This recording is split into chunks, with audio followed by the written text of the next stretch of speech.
The defensive secondary has great speed and they have experience, but something happened there that maybe it was a communication breakdown between the two defensive backs that were responsible for the deep, but without any question, he did not beat someone physically for that. From Greenbrier, Tennessee, a converted linebacker, believe it or not.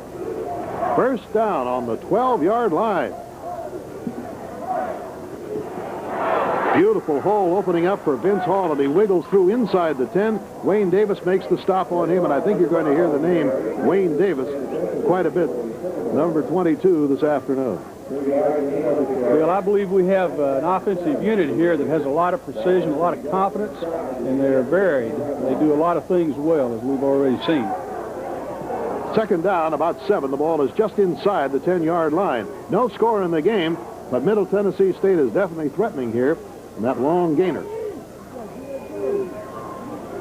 Deep pitch goes to Vince Hall. He's got the speed, gets to the 5, and is out of bounds inside the 5. They're going to mark it pretty close to the 3.5-yard line. Regis Mason, the strong safety, made the stop on it. Bill, they used a little motion to come across. Now they brought their tight end back across. Got a soft spot in there. The back, as you mentioned, has a place to run.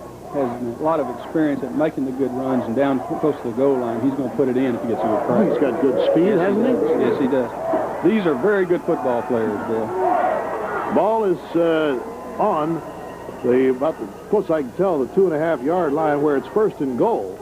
So they got 4 shots in there to make a couple of yards. Aided immensely by that 59-yard pass play from Corwin to Clark. We have a shoe off down there. I'm not really sure. It looks well. It seems that whoever lost it would know it. They're going to cost. It's going to cost Middle Tennessee State 5 yards. Oh, what a crucial time for that. Yeah. Mickey Corwin apparently actually had motion. In other words, he used his hands pulling back, and of course that would be like a lineman raising or anything else. Any false motion would be a procedure penalty. Makes it first and goal from the 6. Man to keep your eye on here is number 12. He's the deep man in the eye behind Burst, number 41. That's Vince Hall, their speed man. And he gets the ball. Oh, what a great defensive play by Vincey Glenn, number 15, who knifed in, clicked his ankles together at the 6-yard line. No gain. This is the place you've got to have some penetration. We see it here by Indiana State. Defensively, they've been effective all season, and if you're going to be effective, you have to be effective down around the goal line. It was a very good play at a timely opportunity. And into the lineup now is number 18, the freshman sensation, Gerald Anderson at tailback. He splits off there with the fullback Burst. Anderson splitting time with Hall. Pass goes to Burst, the fullback, and it is touchdown. Well, there became a foot race right to the end zone, and it is Tony Burst out of Lafayette, Georgia, scoring his 3rd TD by receiving this year. Bill, Tony Burst gives us a great individual effort here. We get a little misdirection, come back, bootleg pass. The ball's thrown. People have angles on him. He just makes it in there by breaking 2 tackles. Sheer determination, stretches himself and scores the touchdown. And so Tony Burst takes it in. Kelly Potter will try the extra point. He's got 32 out of 34 this year.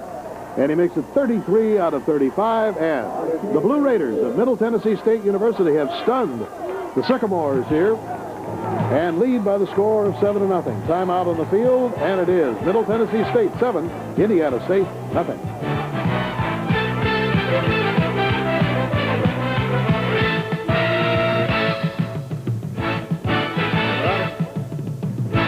Play was the 59-yard bomb that hit Clark, the tight end, who seemed to be isolated. He was all the way down the sidelines, and even though Indiana State stopped him short of the goal line, it was only several plays later that this team, offensive-minded team from Middle Tennessee State, took the ball in and scored the TD. So, drawing first blood after just the first possession, Middle Tennessee State has the lead and will go on defense now. And it'll be up to see, will be interesting to see, whether Indiana State now can mount an offense.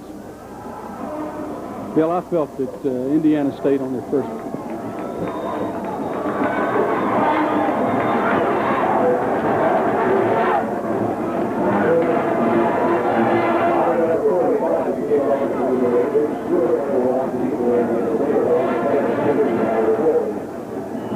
And Kelly Potter will be the next man in action. He was the one that put his foot into the 7th point. And he floats a long one down to Tracy Stewart in the end zone. He'll bring it out this time. 15, that's it. Oh, he is hit hard. Number 6 there was Joe Horning, and number 70, Dino DeUlius. Terry Bell and Anthony Kimball will be in the lineup at the same time here as we have a 7-0 score in the first quarter. That score coming at 9:29. And it was 6 plays, 71 yards, and again, the big pass play, the 59-yarder from Corwin to Clark, was the one that set it up. Didn't take long for the Blue Raiders to score, 2.5 minutes after they got it. Pretty good hole opens up, and Wenger doesn't hit it exactly right, and Colvard, number 52, brings him down. Looks like he had his eyes closed in it, Bill. Yeah. If he'd slid to the right a little bit, it was a little more open for him. Rick Wenger comes out of Columbus, Indiana, has 300 yards rushing.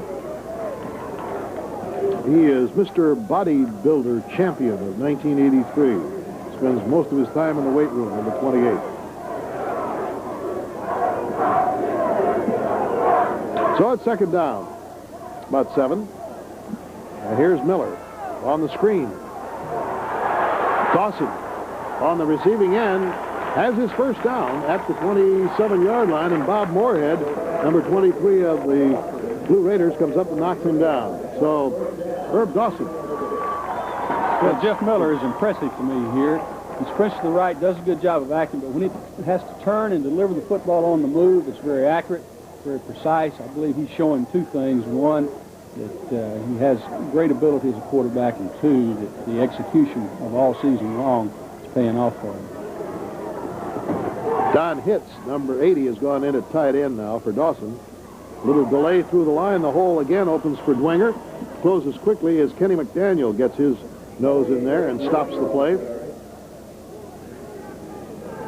Another look at Dwenger.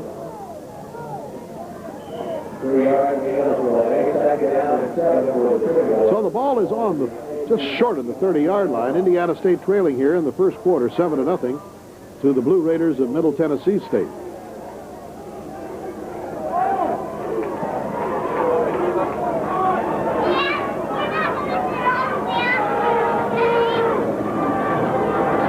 They like to work that delay, don't they? Yes, they do, Bill. They're getting some soft spots in there with the wide tackle 6. Stabilized the defensive line that time with the blocking. Clardy made a good run. Watch this hole. I think the normal line splits and also the fact that they neutralized them on the line of scrimmage allowed Clardy to have a real good place to run. First down. Indiana State now starting to move the football. There's a good look from high above at that wide tackle 6 that we were speaking about. Dwenger not getting much off it as Roosevelt Colvard, a sophomore out of Forsyth, Georgia, the number 2 tackler on the team, makes the stop. Oh, it's a couple of yards. 2nd and 7. The concept with the wide tackle 6 is that it's a very sound defense that allows pursuit, that is designed to not allow the big play. Well, it did, unfortunately. A couple of moments ago, the big 59-yarder. Here's the keeper by Miller, and he gets another first down. 4th first down for ISU. I believe that we're again seeing the abilities of the quarterback, the decision-making processes of the quarterback. Again, as I mentioned, the wide tackle 6 is different from what he's seen. I see him settling into it, and I think he'll be more effective as the game goes on. It'll be interesting to see now if they make any adjustments in that. Now that Indiana State is moving the ball with this ball control kind of offense, and Dwenger blasts through for another 5 or 6 yards. before Colvard brings him down at about the 42-yard line. What Indiana State is doing is they're coming off the line of scrimmage with that big offensive line, using their power, neutralizing the blocks, giving their backs a chance to run, and then operating on the corners with the quarterback and moving the ball successfully. Joe Downing reports back in the lineup, has a split end. Terry Bell goes out on the other side. 2nd and 3. Ooh, not much there as Clardy is cut down by John Garrett, seeped in from the left side. Made a good defensive play. Stopped him short of the first down at about the 40-yard line. There's a look from the sideline camera at Dennis Rates, the head football coach of Indiana State University, completing his 5th year with the Sycamores. 3rd down and about 1.5 yards.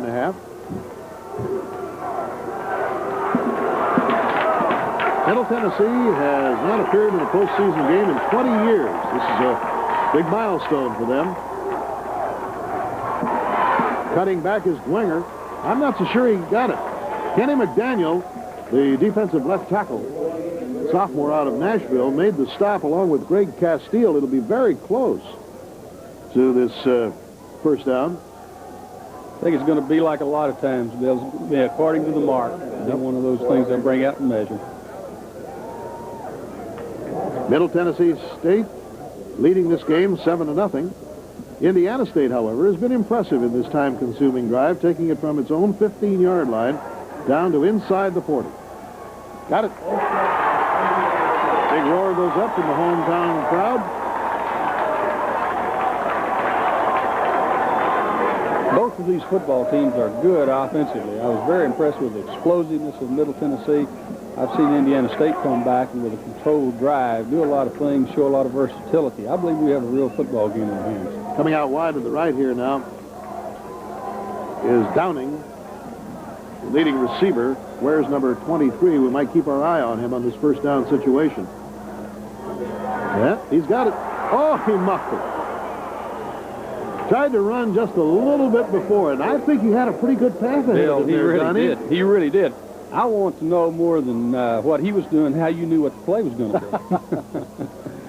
Oh, I could tell it in his eyes. I've heard of a veteran sportscaster being able to do a lot of things, but call him the coach's plays, I don't know. Boots Donnelly hollering out to his team, leading 7-0 here in this first quarter. Now it's flanker Anthony Kimball who's out here to the right. And they've got double coverage on him. Dwenger cuts back into the middle again, going back to what they like to do best, ground control, grind it into the center, and they found some holes in there. And I think, Donnie, you made a good point. The very size of the Indiana State interior line, when you have 277, 250, 268 across that, it does move people. Yes, it does. And with the ability that Clardy has to make cuts, if you can just get a stalemate there and allow him to make a cut and make a run, he's got good size. You're going to get some yardage. Got a big third down here, boy. I'd say so. 3rd and long 6. Here's Miller. Lofts it, and he's got his man. Kimball on the sideline has the pass, and he is down at the 17-yard line. Randy Carr made the stop on him, and I was impressed with the way Miller threw that ball. He threw it absolutely perfect speed to it. Well, he did that. Miller also made a good determination as far as the loft of the football. They had some underneath coverage out there. He made a decision between 2 receivers, threw it to the right one, and did a very good job of making the completion. He is an impressive quarterback. 17-yard gain puts the ball on the 17-yard line.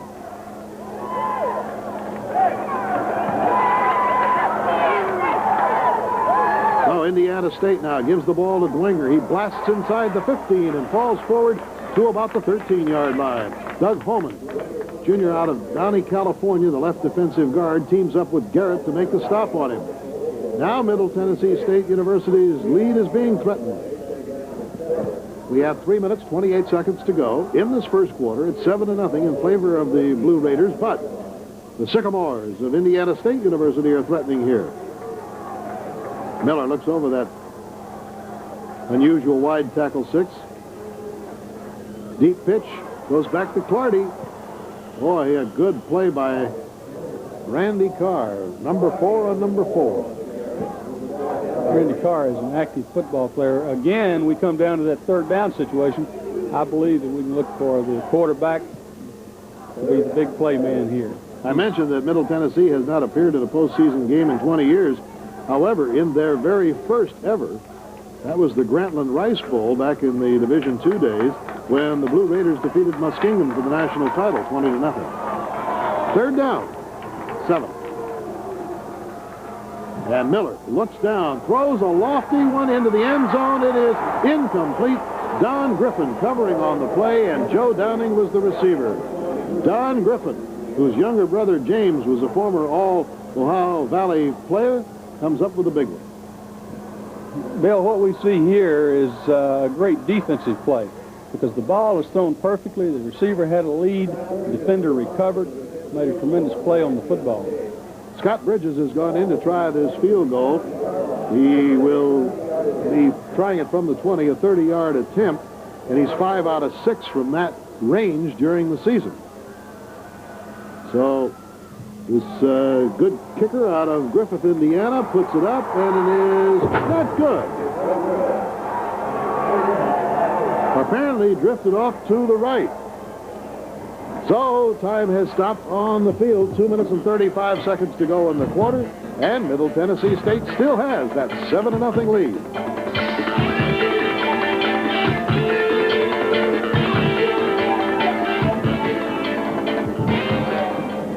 That certainly is going to do wonders for the defense of Middle Tennessee State. Donnie, during the course of that drive, they were backing up, and backing up. You know, if I'm I'm thinking of it from the other side. If I'm the offensive people of Indiana State, I come off the field encouraged, and I feel that we move the ball down. Hey, we can go do it again. As I mentioned, I really do not believe that either defensive team will consistently stop the offense. I think offensive mistakes will be the difference based on what I've seen thus far. Both teams are very explosive offensively.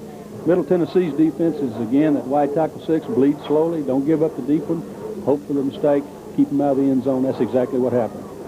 And I have a feeling, too, don't you, that if Downing had caught that ball and he had that interstate highway open to the end zone, it might have been just a little bit different. Without any question.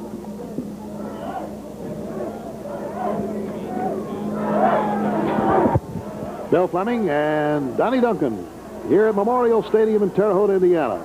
The Blue Raiders of Middle Tennessee State now have stopped Indiana State's thrust toward the goal line, still lead 7-0, and have taken over the football. Vince Hall, what an opening for Vince Hall. He's going to go all the way. 80 yards, and he looks back to see if there's anybody close. No, not within 15 big yards of him. Vince Hall, a senior from Scottsboro, Alabama, has just exploded for 80 yards. What a run. As I said, Bill, I think there'll be difficulty with the defenses stopping the offenses in this game. What happens here is Vince Hall hits the crack, uses that great speed, and he is gone before anyone knows anything's happening. There is a good hold, but the blocking was good. He just makes a great individual effort here, and when he gets out in the open, there is no catching him. That's his 6th touchdown rushing. He, by the way, is number 2 in the nation. In overall rushing, Gene Lake, number 1 of Delaware State, had a slight lead at the end of the regular season. So he comes in with great credentials, and here's the try for the extra point by Potter. And it's good. And I believe you could safely say that the Blue Raiders have stunned the Sycamores here. The score, 14-0.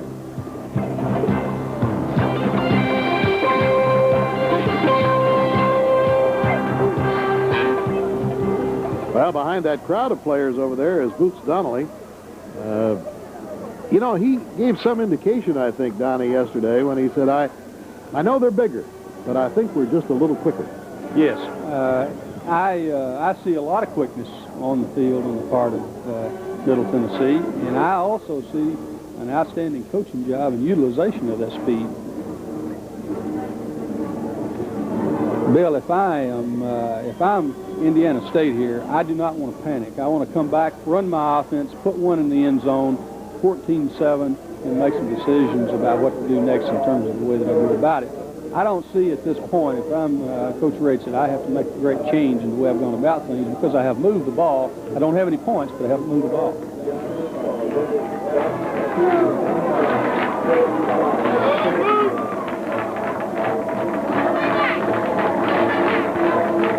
Potter getting ready to do the booting. Let me remind you, this telecast is presented by the authority of the NCAA. Any use of this program without the written consent is prohibited, and the announcers for this program have been approved and contracted by NCAA Productions.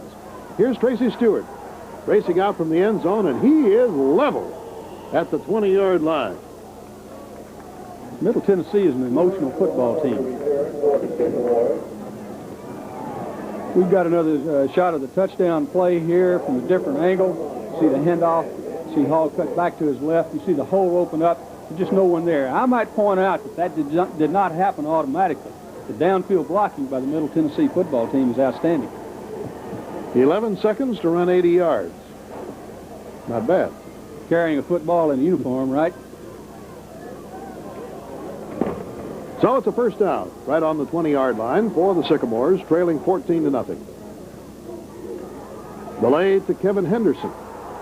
Ooh, that loose ball. Don't know whether the whistle had blown or not. Now, that will be the determination of the official on the scene. Gary Womack made the stop, and you see number 85 there gesturing vehemently that they have the ball. That's Greg Castile.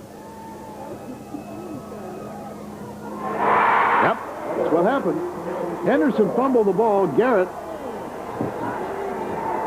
covered it. John Garrett, number 34.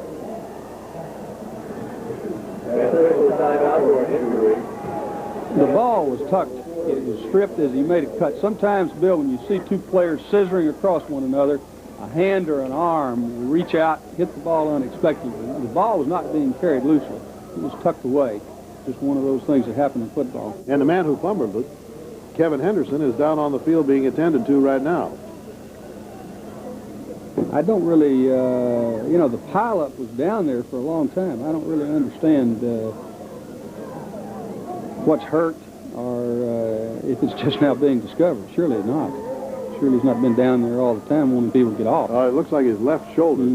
He's holding that, you know, when they stripped that ball away from him, I saw an arm go up there and pull that left arm away from the ball, and it may be that it just strained the shoulder. Whatever it is, the ball belongs to the Blue Raiders at the 26-yard line, and they lead 14-0. We have 2 minutes and 2 seconds to go in the first quarter. Vince Hall back in with Tony Burse and Mike Pittman.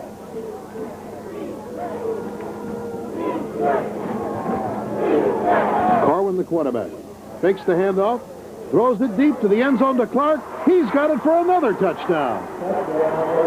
Tight end Mike Clark, who earlier had a 59-yard gain to set up the first touchdown, caught a beautifully thrown pass over his shoulder for the TD. Bill, the offensive fakes in the backfield held the defensive backs and allowed the tight end to run on by. They faked their power play off tackle. Corwin is a very impressive quarterback. Just did a great job. The defensive backs that you see closing on the tight end squatted to play the run, held just a little bit too long, and as they did, the tight end was running by them. And here's the try for extra point by Kelly Potter. It's good.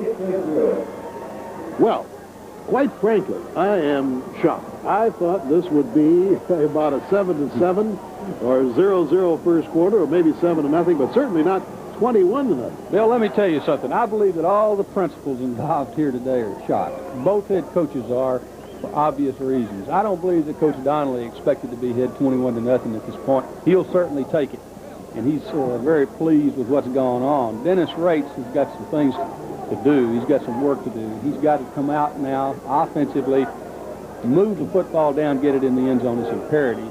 He cannot have another fumble. Indiana State went 9-0, and then the Sycamores were defeated by Tulsa, a 1A team, and by Western Illinois in the final game of the regular season. Middle Tennessee also finished the regular season with a 9-2 record and tied with Mississippi Valley for the number 6 ranking in the country. The Blue Raiders defeated Eastern Kentucky in a first-round game last weekend, 27-10. Indiana State had a bye, and I'm wondering, Donnie, if, for instance, that might have had some effect here, the momentum effect. Bill, there's a possibility of that. You know, being off a week might have some things to figure in as factors, not being sharp early. Bensie Glenn is nailed at the 12-yard line. by Joe Horning. Back to your question, my personal preference from a coaching standpoint this late in the season is to not have a bye, Bill.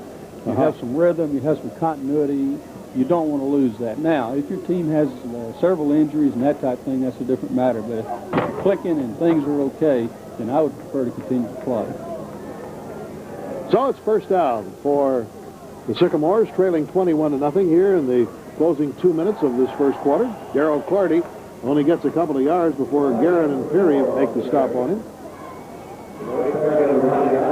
And I guess we did diagnose it correctly on Henderson's injury. It was a bruised left shoulder. Not serious enough to keep him out for the rest of the afternoon. Unfortunately, on that play, he fumbled the ball. 6 seconds later, Middle Tennessee State had another touchdown. Second down, about 7. Nice hole opening up for Clardy. I'm impressed with the way Middle Tennessee reacts, however, to those holes. They seem to be able to close them quickly, and Randy Carr stuffed that one. Well, I was thinking the same thing. Of course, the wide tackle 6 allows you to have people up who can run and move to the football, but they play their defense perfectly. They will show you something, you think you've got a big play, and all of a sudden they close it up. They bleed you slowly down the field, and that's going to be a factor with the score being 21 because they're not going to give up the deep play very easily. Yeah. Third down and 1. Good fake. Miller has his first down and slides to the 38-yard line. Good play by Jeff Miller. It's been the most effective play, really, that Indiana State has had. Well, Dennis Rich mentioned yesterday that he had great confidence in Jeff Miller. I believe that if someone's going to get them back in this football game, it's going to have to be this young man. He's going to have to do it running, but also he's going to have to hit some pass plays, hit them underneath the coverage, and let his backs and receivers run. Half a minute to go in the first quarter.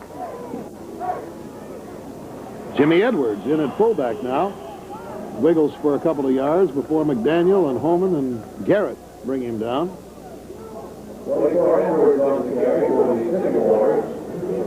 Well, you just couldn't ask for a better day for football. Well, it's gorgeous, isn't it? Absolutely perfect. Middle 40s and bright sunshine here.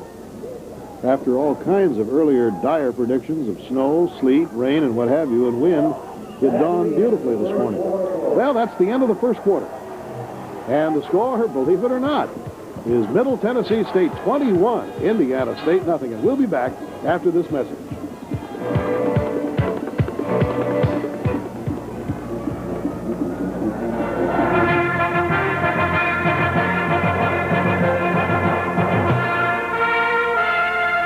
For thousands of women on campuses across this nation, an NCAA championship medal is a prize dreams are made of. A prize that puts each competitor at the top of the sports world. The preceding message provided by the NCAA. Well, you can see a group of people from the Blue Raiders side. They've got a big sign right underneath them over there. I ride with the Raiders. So apparently they've come up here in vans and buses and cars and everything. In fact, the team itself took the 5-hour bus ride, and they said it was a very pleasant trip from Murfreesboro to Terre Haute.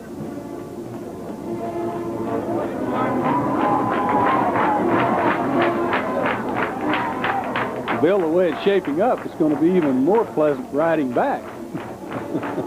It'll be a particularly pleasant if Middle Tennessee State wins this game. They would host the game next week in the semifinals in Murfreesboro. It'll be great excitement for that. Yeah, that would be because they've played 2 games on the road against Eastern Kentucky and against Indiana State. This is far from over, however, as Darrell Clardy tries to get forward and is knocked out by Doug Holman, the left defensive guard. I would say, though, that in this particular drive, Indiana State has got to keep the thing moving to put some points on the board. They did move down earlier in the first quarter, but missed the field goal. Bill, I believe they're going to have to throw the football to get back in this football game. And I'm not talking about throwing the ball deep and hoping. I'm talking about letting Miller use his abilities and throw some precision passes. I believe they call it plucking the chicken down here. Little at a time. And Miller looks, but everybody's covered. Nothing doing. Closing in is number 94 on him, Kenny McDaniel, out of bounds at the 43-yard line. Boy, there was real coverage back there. There wasn't a dark blue jersey available. Miller had lots of time, scrambled around. His ability allowed him lots of time, but as you said, Bill, there was not any place to go with the football. I believe that the structure of the defense, the wide tackle six, the 3-deep concept, and also the ability of the Middle Tennessee defense was evident there. They can move. They have that quickness Coach Donnelly told us about. Well, yeah, punter is in the lineup right now, Mark Morrison. Oh, check that. Chuck Staniford.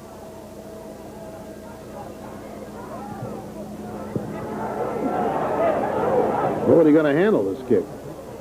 Uh-oh, look out. Made a mistake, Bill. Look out, on the 1-yard line. Got to step up and make the catch. Well, that about, I guess, would be the first real break that the Sycamores have had, and it comes at 13:23 to go, the second quarter, with the score, Tennessee State 21, Indiana State nothing.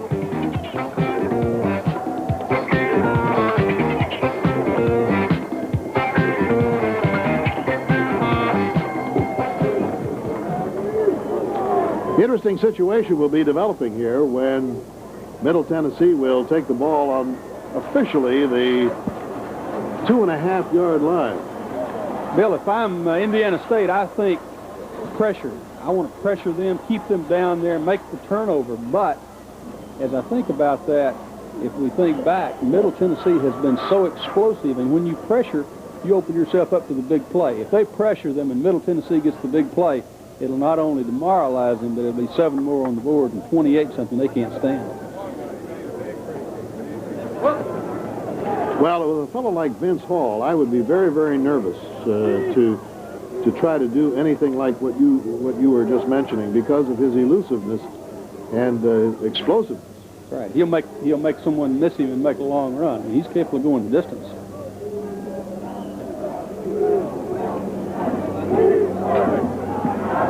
Middle Tennessee State on the 2.5-yard line. Moving up now.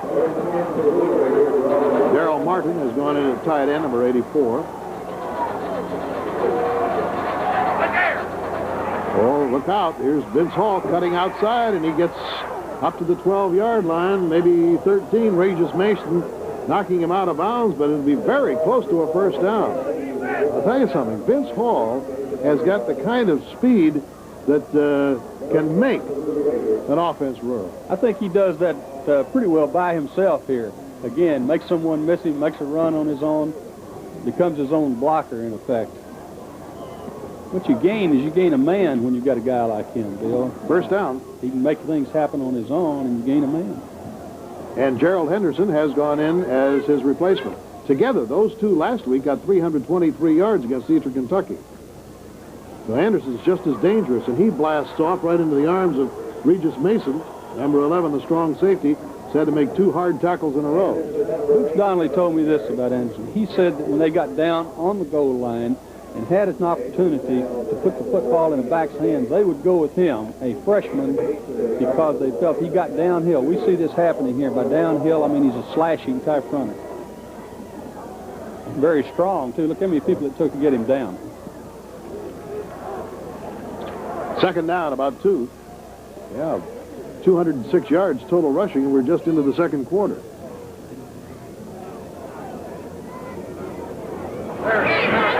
Gerald Anderson again.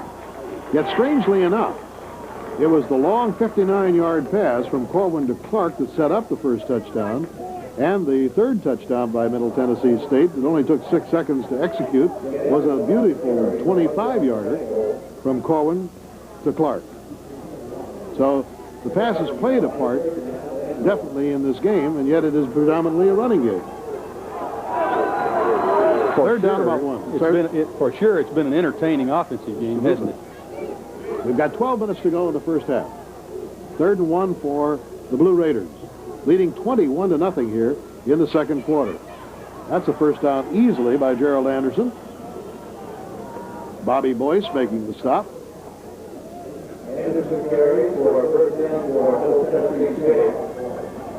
Well, he leaned a little bit there. Yeah, he did. Didn't really ever get the ball securely, Bill, and give himself a chance to make the run. Kind of reached for it. Mike Pittman goes out wide to the left, just at the top of your screen. And a good look at Mickey Corwin, the senior out of Downey, California, number 5 in the nation in passing efficiency, number 2 in the percentage of completions, 61.22. And he drills that one in. There's a penalty marker, however, down on the field as Mike Pittman made that catch at the 38-yard line. Freshman out of Kinston, North Carolina. Bill, we have 2 quarterbacks on the field today who can play for almost any team in the country. I have been really impressed with both quarterbacks and their abilities and the things they've been able to do. Carlin is pinpointing. He is an operator. Coach Donnelly mentioned to me yesterday that he was a winner. He's an all-around leader and does the great thing and the right thing at the right time. That pinpoint pass to the tight end for a touchdown being an example. I like the way he set up and threw. Yeah, sure. boy, I tell you, that was 2 men covering on that, and he hit it right over his head. Boots Donnelly on the sideline. The likable coach of Middle Tennessee State, a graduate himself in 1965 of that school. He returned to his alma mater for the season of '79, so he's just winding up his 6th year. In the last 3 years, by the way, his teams are 26 and 7. So he certainly turned the program around there after 3 losing seasons. A little bit of heat. And that pass is almost intercepted, and the penalty marker again goes down at the 17-yard line. I think the problem was that he was throwing it in the vicinity of an offensive guard. Oh, yes. You can't do that very often. Keith Ward almost came up with that big interception, and that's what Indiana State's going to need. Well, they didn't call him for an ineligible man downfield, but there was holding. I like the way he handles himself here. I don't like the way that he ended up throwing the ball wildly downfield. But he does not panic there and do anything dumb. He had someone in mind. He just could not get the football over whoever he had. It wasn't Keith Ward. You know. Let's continue a little bit with Coach Donnelly. I was very impressed with him last night. I think he takes great pride in the program that he's established there. I really felt that he had tremendous confidence in his players, and I believe that they're a cohesive unit. He has been around coaching and coached formerly at Vanderbilt. He's been at Austin Peay and developed some successful programs. Accomplished football coach, knowledgeable football man, knows the area, recruits well. I think he's got a very, very solid foundation and a very good team. So it makes it 1st and 25 with that holding penalty of 15. However, Middle Tennessee State has got a nice 21-point cushion here, and here's Vince Hall coming to the outside. Bangs heads and out of bounds he goes at the 21-yard line. Wayne Davis, number 22 there. Outstanding left cornerback out of Cincinnati Mount Healthy High School. I think you'll find that Davis has the speed to make the pursuit on players like Hall. Well, they give the tailback the option here, taking the football inside, or if he feels he can stretch it and run around the corner, which he did there with the great speed he has, they'll let him do that. Gain of 8 on the play, so it makes it 2nd and 17 at the 20.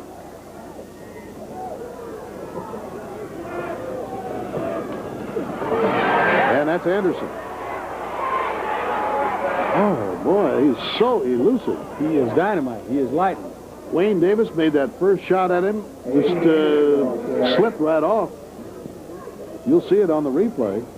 You know what you have here with 2 backs that have this type of ability, Bill, is you have the opportunity to give a back a rest, but you also have a chance to let that other back see, hey, the guy is making runs, I'm making runs, we're moving the football between the 2 of us, let's keep it up. 3rd and 10. Oh, this is a play that Indiana State simply has to stop to get the football, trailing 21-0.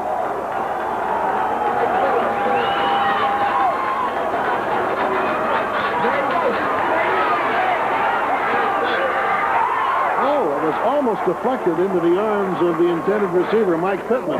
Regis Mason got his hand on it. Corwin spotted his man near the sidelines, and had it not been for Mason, might have completed it.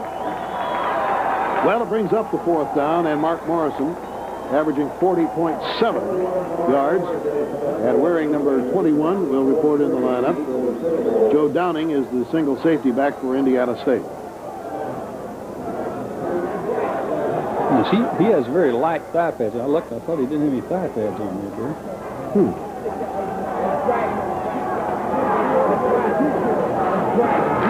Now everybody coming. And he shanks it off the right side of his foot to hurry it a little bit. However, it does get a pretty good bounce and will roll dead somewhere around the 30-yard line for Indiana State. But the point is, Indiana State stopped the Blue Raiders and will get the football, trailing, as you can see, 21-0. With the timeout here, we have 10:31 to go. And the score, Middle Tennessee State 21, Indiana State nothing.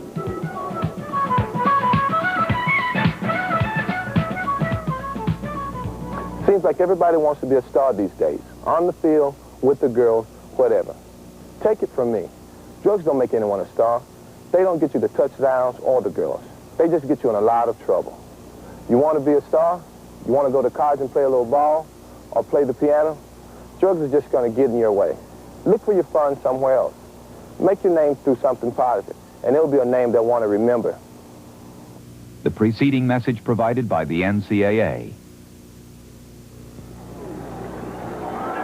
The cheerleaders of Middle Tennessee State University must be very happy at this point. Makes their job a little easier, right? And Dennis Rates on this side of the field for Indiana State is not very pleased. Dennis is a guy who will not panic. He's been in all types of football situations. He's an experienced coach. He'll make the right decision here for his team. I would say it's absolutely imperative that Jeff Miller gets this team on the scoreboard in this drive.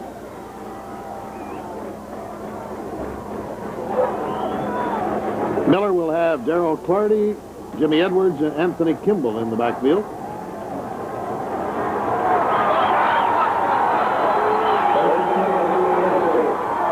On the 28-yard line. Hand off to Clardy. Oh, there's nothing there. Number 52 comes in there so fast. Roosevelt Colvard, a sophomore, who is the second leading tackler on the team and makes the stop. I believe that, as I said earlier, the Sycamores to get back in this ball game, they're going to have some completions, not the long pass for a touchdown type thing, but the consistency type, 15, 20 yards, supplement that with their running game. Well, with 10 minutes to go in this first half, certainly keeping control is the most important thing. Joe Downing was on the sideline, but he was out of bounds when he had that ball come to it.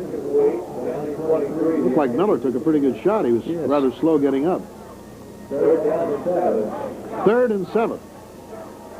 And reporting into the lineup now is number 9, Terry Bell, the number 2 receiver on the team.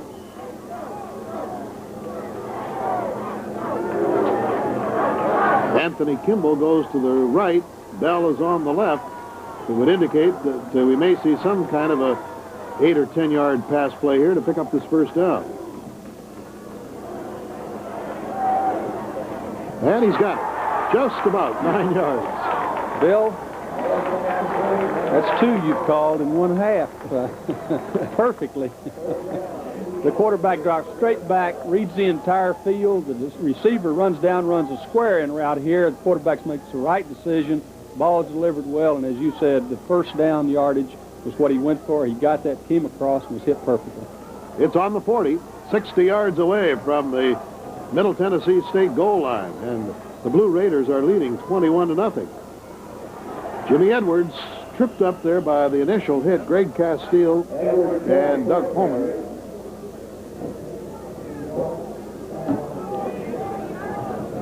As I said earlier, Bill, the offensive units of both teams move the football and have precision, have the good quarterbacks.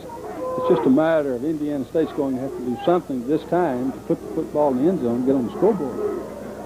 Absolutely true.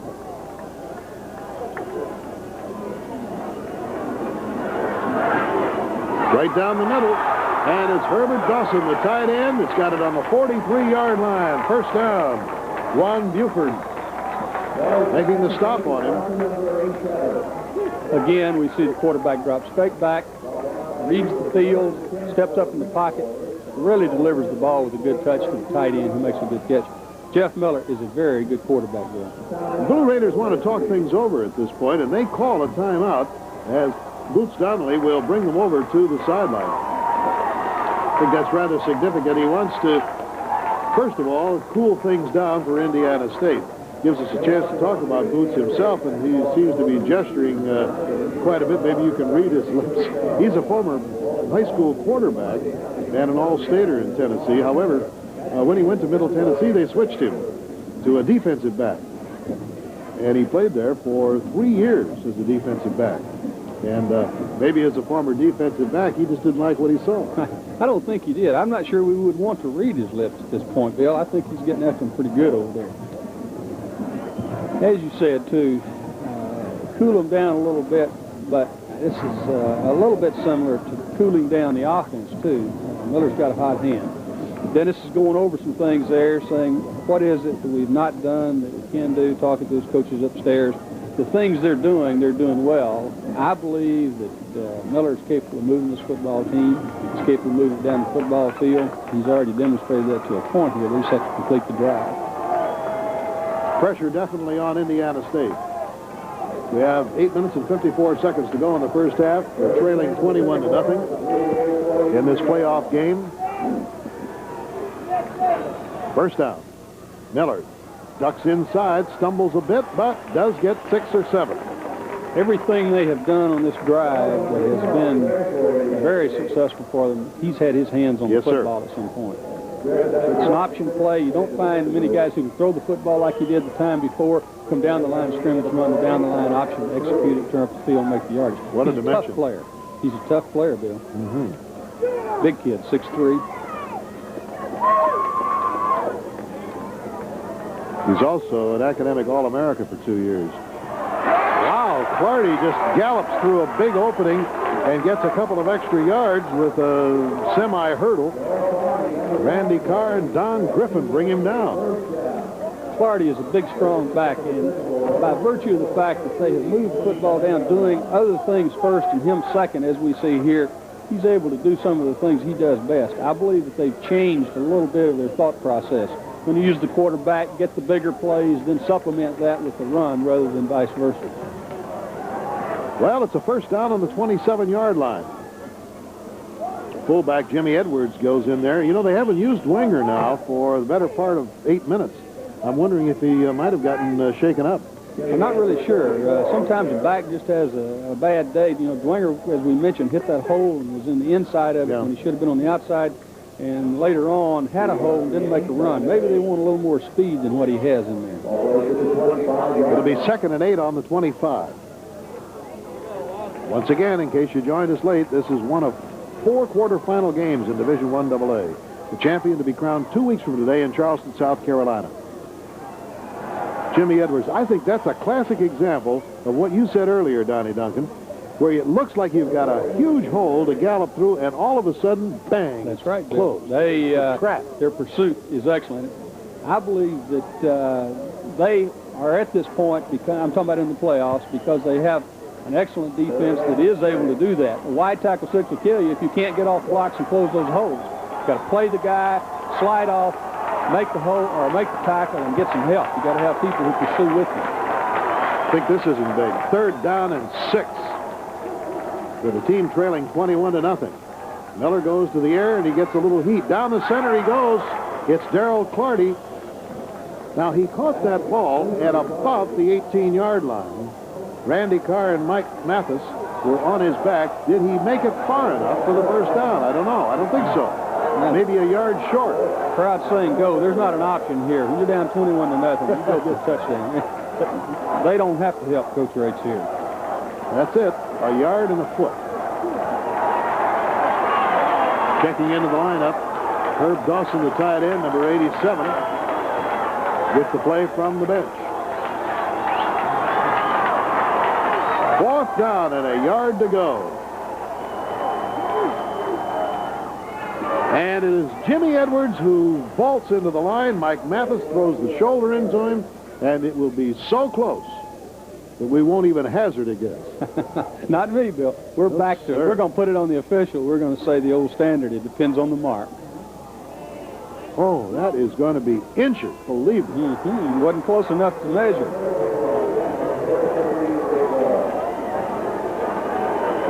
Can't believe they wouldn't measure. You know, they went to the back who had the strength. They have him in there for a reason, and that's because he's got some power. They came off. It was just a matchup in the offensive and defensive lines, and the offensive line at Indiana State was not able to move the Blue Raider defensive front. Well, just mark that down as one of the significant points in this ball game because it comes at 5:52 in the first half.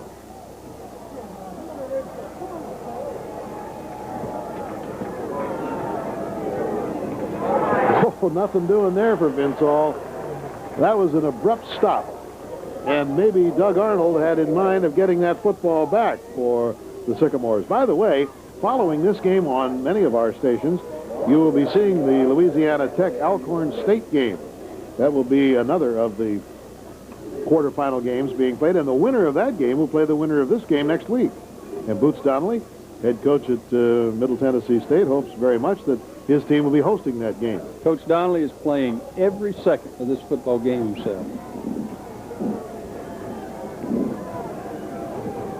Pitch goes to Hall. Now they turn it inside, and that's the way to stop it. Number 11 on the play, Regis Mason, made that ball carrier turn to the inside so somebody could cut him down, and they do it about the, 23-yard line. Let's watch as Hall moves laterally. He's got that great speed. He can't get around him, but he strings you out and he stretches your defense, and he outruns the inside people because he gets the ball immediately. When he turns up, he has a place to run and makes a, 4 or 5 yard gain there. 3rd and 5. And the Tennessee offense now trying to keep this ball for the remainder of this first half, holding a 21-0 lead. Gerald Anderson is the deep man in the eye, and he gets the pitch. Burst blocking for him, and Indiana State comes up with the big defensive play. Tim Cunningham, number 85, I think you'll find, the right linebacker, was the one that did it. Flag down, Bill. Can't spot it. It's over, oh, yeah, I know, I see it. It's going to be a holding penalty against Middle Tennessee State, obviously. With that ball short of the first down, they're not going to accept anything even close to a penalty. They want that football.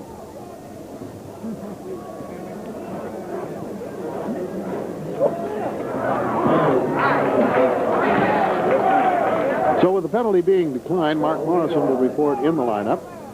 And we have 4:19 to go. So roughly 4 minutes to go when Indiana State gets the ball. Joe Downing, number 23, the single safety coming back. Morrison had one kick this year of 69 yards. He's a sophomore out of Nashville. They're bringing 10 this time, Bill. They're going to try to put the heat on. Tried to do the last one. Just missed it. Just missed this one. It's going to be a roughing call, Bill. Oh, that's going to hurt. That is going to really hurt. It was not intentional. They just could not stop. Number 85, Tim Cunningham, was the one who banged into the kicker. Well, when things go bad for you, sometimes, Donnie, as you know, as a former coach, you just cannot figure out what the right formula is. That's right. You say it's the brakes. Sometimes it's hard to stem the tide. Bill, on the block, people came from the inside. If you come from the inside, we're going to get a replay here. If you come from the inside, as you see these people coming here, it's virtually impossible to stop. You have to be coming across at an angle. Oh, yeah. If you're coming across from the outside at an angle, you have a chance to both block the kick or go on by the kicker. If you're inside, you're prone to run into him. New life for the Blue Raiders at the 30. Nice little bit of pirouetting around them, pivoting and faking by Mickey Corwin. I don't know why I happen to think of this. I read someplace on the plane or someplace the other day, somebody was asked if they believed in luck. He said, well, yeah, sure, I believe in luck. How else do you explain the success of people you don't like?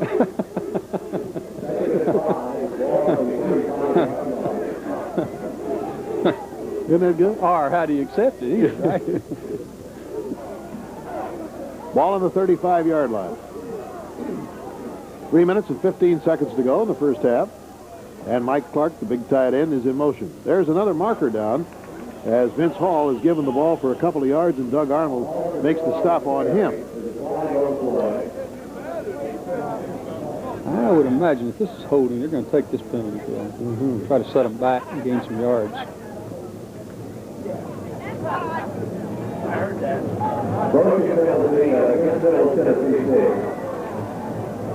Statistically, Middle Tennessee State has 7 first downs, and Indiana State has 10. And Boots isn't all that excited about things the way they went. No, as I mentioned earlier now, Coach Donnelly is playing every second of this football game with his team.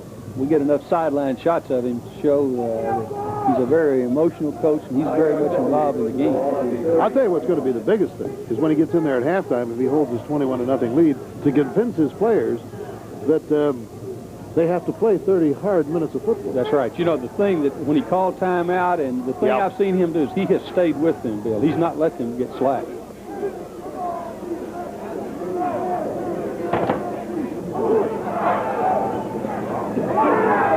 This is Hall. Ooh, that might be awfully close to a late hit. Regis Madison made the stop on him at the 37. No flag, however. So apparently the commitment to the tackle had been made in the eyes of the official.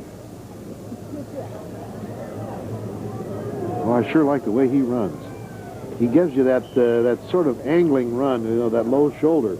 Not much of a target, and good balance. And great speed once he gets an opportunity to use it. Here comes Garrett Self, number 17, a freshman out of Rossville, Georgia, in the lineup. 3rd down and 5, 2:13 to go in the first half. And the Blue Raiders trying to maintain possession and the lead. Wow. Hall just slides through a keyhole of an opening. That is so close to a first down. The nose of the football is just short of the 40. And as I eyeball it on the far side, the downs marker is right on the 40. But I can see why he averaged 5.5 yards a carry. He gets 3 after he's hit. That's right. He's a little like Coach Darrell Earl used to describe backs, smoke through a keyhole. Yeah, that's right. And I guess they're going to call timeout here for Middle Tennessee State. 1:42 to go in the first half. And the score, 21-0. Middle Tennessee State in front.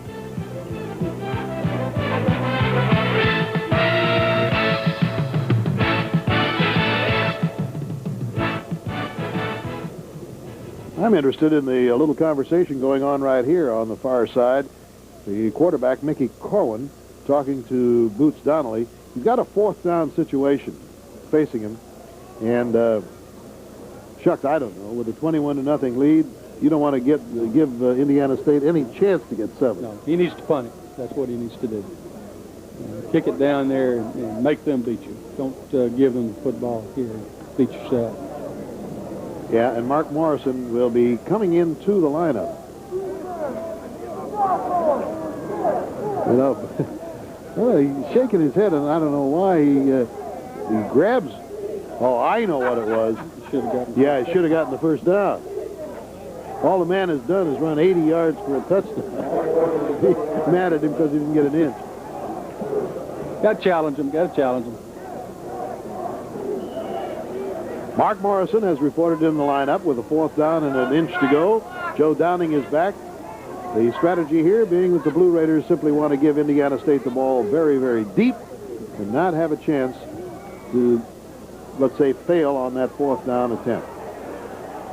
But Downing takes it at the 25, and that'll be 75 yards away from the goal line.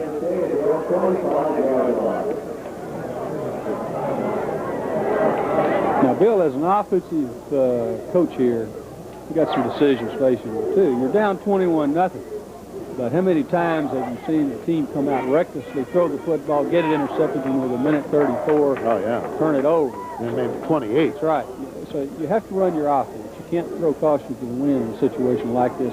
28 at this point, going into the half, puts them out of the ball game. So they got to do what they do best, but do it wisely. All right, Miller, straight drop back. Angles to the sidelines. It's perfect. Right to the arms of Terry Bell at the 36-yard line. And now he will try to pick this defense apart with 1 minute and 29 seconds to go in this first half. This is an impressive throw and an impressive decision by Miller. Reads the defensive coverage, goes to the safe, consistent pass, completes the ball, and receiver steps out of bounds. First down on the 36. Well, they have time to move down the field using that type of an attack.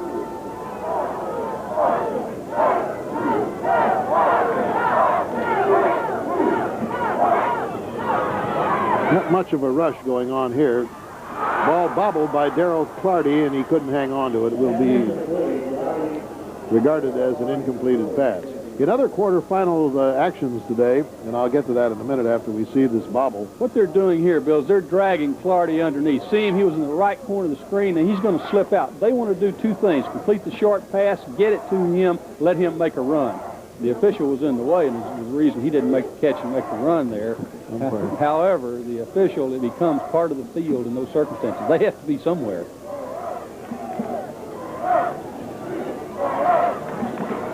Second down and 10.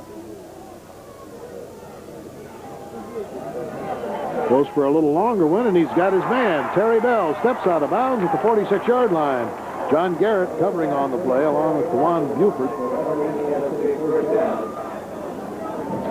Again, we see strength of arm this time from Miller. Makes a good decision. When you're over on the left side of the field, you throw it all the way back across the field with this kind of accuracy, over the underneath man, in front of the deep man. You've got a good quarterback. Terry Bell is not a very big target, though. He's only 5'8". But he hit him perfectly. Yeah. First down on the 46-yard line. Indiana State trailing 21-0 here in the second quarter with a long pass downfield. It is too far, intended for Anthony Kimball in double coverage with Don Griffin back there and Bob Moorhead. That one surprised me a little bit. He's thrown the ball the last two times with such accuracy. Had a receiver sprinting diagonally across the field and threw it back behind him. It wasn't the fact that the ball wasn't going to be completed. It was an interception risk. Yeah. Second down. Ball on the 46 and 10 to go with 1:08 to play. 21-0. Indiana State is trailing.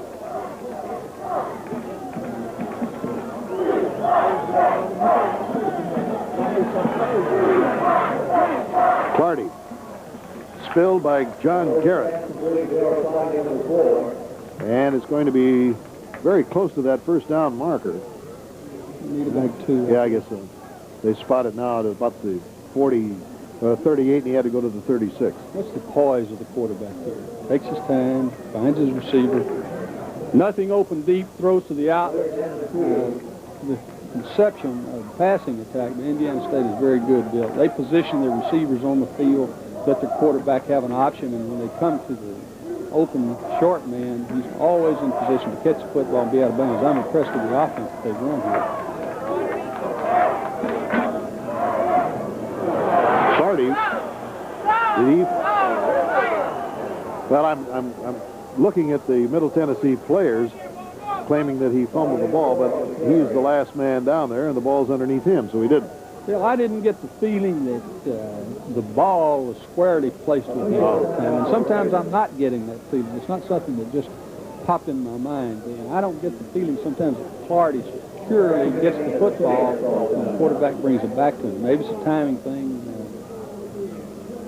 Sometimes when you work with two tailbacks, one's a little different in steps and that type of thing. About a foot short. Now, they have to use another down, but they also have to use some time in order to get their first down. 52 seconds remaining. I started to mention that the other quarterfinal action today has Louisiana Tech playing the top-seeded Alcorn State team in Jackson, Mississippi. And you'll see that over many of these stations following our game. The winner of that game will play the winner of this Indiana State-Middle Tennessee game next week in one of two semifinal games. And then the winner of the Richmond, Rhode Island game will play the winner of the Arkansas State-Montana State game in the other semifinal game. And then the winners next week will go on to the championship finals in Charleston, South Carolina. That'll be on December the 15th. That game will be at 1:30 Eastern Standard Time and will be carried over most of these stations. So we hope you'll join us here with NCA Productions and follow it through to the crowning of the champion. 4th down and a foot. Miller just wedges it forward for the first down at the 35. Well, I think that's a good call. And the reason it is Miller's 6'3", he's 210, he's got lots of strength, he's got lots of leg drive. You don't mishandle the football, you don't take it back off the line of scrimmage. I think the call was good. 48 seconds to go. What's interesting about that is that it's very, very close in terms of yardage, 30 yards or so apart, but that Indiana State has so many more first downs. Middle Tennessee has got the big ones. Perfect pass into the arms of Downing. He is very, very good. Downing is good. I'm talking about really, really, really a good quarterback. That ball was placed absolutely right on the numbers. He throws all types of passes. The good height, the vision. See, he's got total control of the football there. This pass had to be thrown with precision. Look at the 2 defensive players there. Oh, yeah. Bill, he can play for any team in the country. Ball on the 9-yard line. Well, it comes down to the final 28 seconds here of this first half. Miller goes deep to the corner of the end zone. It's too far. Intended for Anthony Kimball, who had beaten Dwan Buford. Kimball couldn't get turned around that time, Bill, as he was running. Looked like he was trying to turn and just couldn't quite shake the defender and turn at the same time. Well, this is an interesting situation, Donnie. You know, it's 21-0. Middle Tennessee just absolutely trying desperately to keep Indiana State off the board, knowing that not only is there a big psychological difference, having them come down and score, but that 14 points isn't that big. Of course, especially with the hot hand that the Miller's shown us on this drive. I mean, he's brought them this way in, what, a minute and a half, so there's a whole half to play. 23 seconds. 9 yards to go. Miller has the hole and now throws it. Touchdown, Downing in the corner. Just a yard inside the end line of the end zone, and Indiana State has finally, after nearly 30 minutes of football, has gotten up. In fact, it has taken 29 minutes and 32 seconds. Bill, I want you to watch Miller as he moves here, decides that he's not going to run the football, makes the great decision, and then throws the ball with that precision that we've seen all afternoon long. You know, he's done it on this drive, and I have to keep saying how good he does it because he keeps doing it. But he is really a fantastic quarterback. The junior from Griffith, Indiana, Scott Bridges, puts it up and through. And it is now 21-7. And we have 18 seconds to play. And finally, that what you might call horrible 0 is away from the scoreboard under the name of Indiana State. Bill, we're going to see it from a different angle here. We're going to see Miller, as I mentioned. Let's watch the catch that the receiver makes. The good concentration, has an awareness of where he is on the football field, keeps himself in bounds, makes the catch, takes the lick, make sure his feet are in. Well, you couldn't be much closer, could you, as far as precision? No, it's a game of precision. We just saw an example of it. Dennis is relieved, and I'm going to tell you why. He's got something to talk about now. He can go into the half and say, hey, man, we took the football down the field in less than a minute and a half. We can do that again. We're right back in this football game. We have something to play for. Dennis himself is a native of North Platte, Nebraska. He went to the University of Nebraska. One thing you have to be careful of here, the most dangerous man on the field is the man who is the deep man for Middle Tennessee State, Vince Hall. And I would guess that Scott Bridges will try to get the ball away from Hall. You're exactly right, Bill. He's single safety. They're anticipating an onside kick. I'm going to kick that football away from Hall and not let him make a run by it. And he kicks it right to him. Well, he hasn't got much running room. That's the problem. He pinned him in on that short side of the field. And the Blue Raiders will have just 14 seconds to go. Bill, do you feel the emotional change that has come about with the Indiana State football team? They finally have made something good happen for themselves. and they're excited about something for a change. They've been fighting not only the Blue Raiders, but they've been fighting no momentum, nothing happening in a positive nature. I would anticipate that Coach Donnelly is going to take care of the football, go in with a 14-point lead and regroup.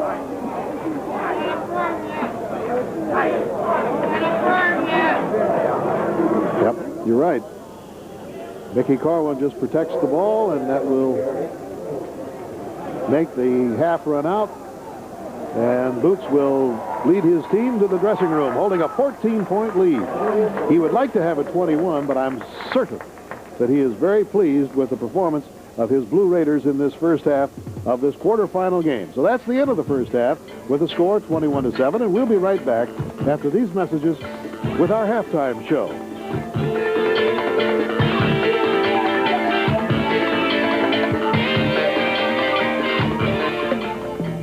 NCAA Volunteers for Youth, providing the young an opportunity to realize their talents, building a positive attitude in today's youth. Volunteers for Youth are college athletes who work with junior high school students one-to-one and develop special friendships. NCAA Volunteers for Youth, preparing better citizens for tomorrow. The preceding message provided by the NCAA.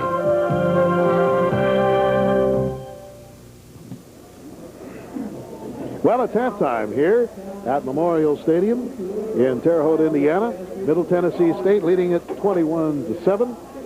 All in all, I think it was a rather exciting first half of football, and we'll just recap it for you here. At the 9:34 mark of the first quarter, Middle Tennessee State University had the first score of the ball game. Corwin passing to Tony Burse. That was set up on a 59-yard pass from Corwin to Clark. The one for the touchdown was for 6 yards. It was 7-0. Then just 7 minutes and 20 seconds later, Hall burst through the opening for an 80-yard run, making it 14-0. And then the final scoring in that first quarter came at 1:56 when Corwin passed 25 yards to Clark after recovering a fumble by Henderson on the 25-yard line. It didn't take them very long to go in on that to make it 21-0. We went for quite a period of no scoring. In fact, it wasn't until 18 seconds remained in the first half that quarterback Miller threw a 9-yard pass to Joe Downing right at the end line in the end zone, and Indiana State had come to within 14 points to make it 21-7. Right now, the Indiana State Marching Band is coming out onto the field, and we'll be entertained with a little bit of music on this rather bright and sunny and although cool afternoon in the state of Indiana. It is an ideal day for this playoff game in the quarterfinals of Division I AA.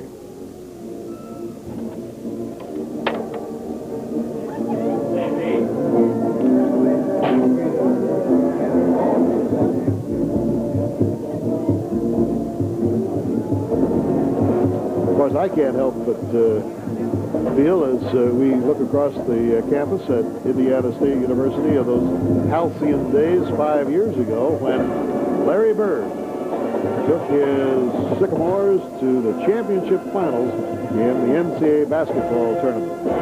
And of course, every place you go here on this campus, everybody likes to talk about Larry Bird, the wondrous things that he did with the round ball. They've had their share of athletic excitement, haven't they, Bill? They sure have. Kurt Thomas and Bruce Baumgartner, a couple of other great athletes.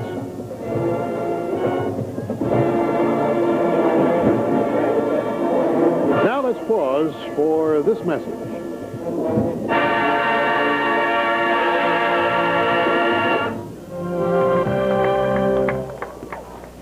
The second selection proposed by Chuck Manziel.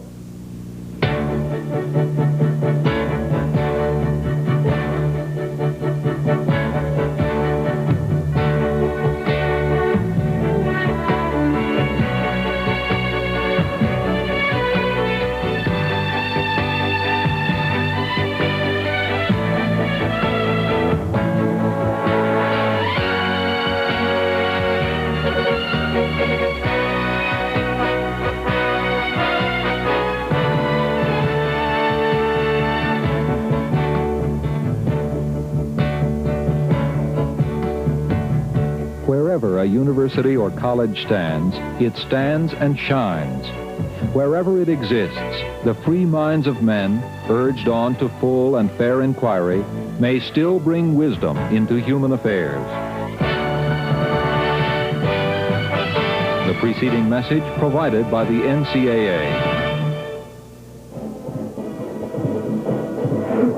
As the band continues here to perform at halftime, we are going to join an interview that I did earlier with Mr. Don Combs, the athletic director of Eastern Kentucky University, who is also the chairman of the Central Division of Division 1AA, and is very much involved with all of the doings of 1AA in terms of how these teams are chosen.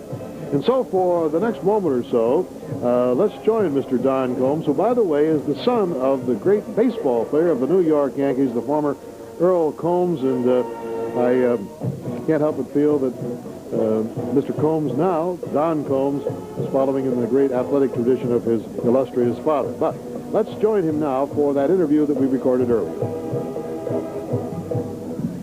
You know, Don, you're in a rather unique position, because not only are you on the committee and the chairman of the 1AA committee, but you have been here before to the championship. Eastern Kentucky has won this division 2 times, so there's, I think, a rather special spot in your heart for these playoffs. Yes, there really is, Bill. I am very fortunate and singularly honored to be chairman of this committee. We've been in the playoffs 6 years at Eastern Kentucky. The Central region has been a very strong region, with Southern Illinois last year's champion, right. Eastern Kentucky 2 years as champion.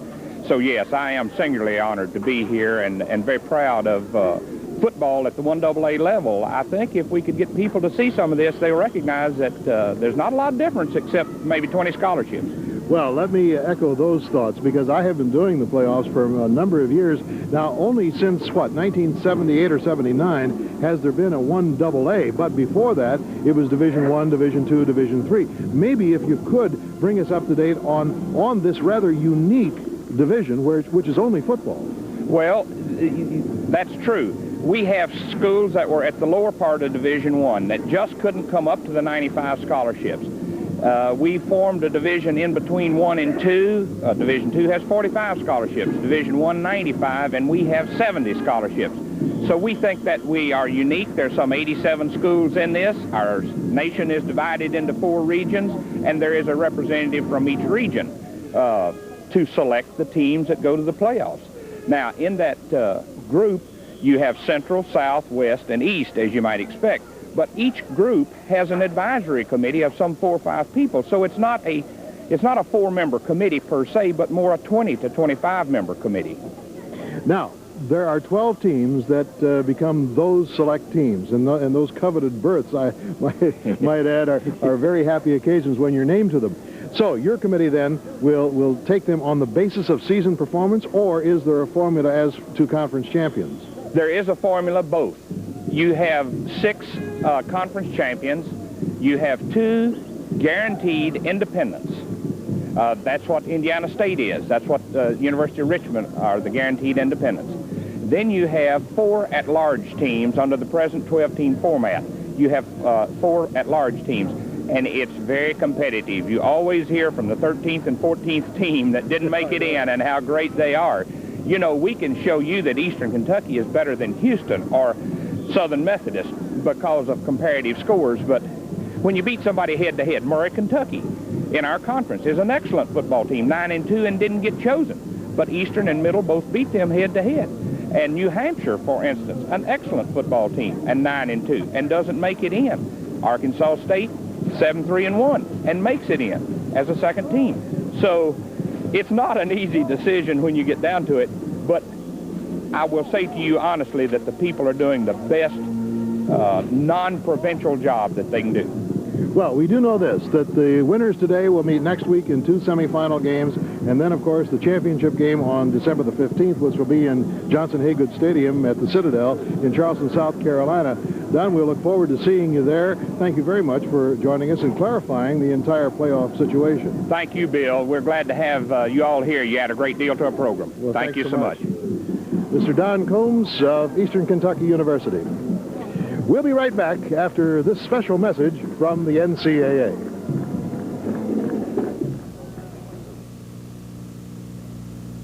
We've all heard the news about drugs. Bad news. You know that drugs ruin your body, and they can ruin a relationship and destroy a promising career. But you still haven't learned to say no to drugs. Well, I'm here to tell you it's not that tough. Just say it, no, and practice it, no. It won't be long before you become real good at saying no to drugs. It may be the best way you'll ever learn to save your life. The preceding message provided by the NCAA.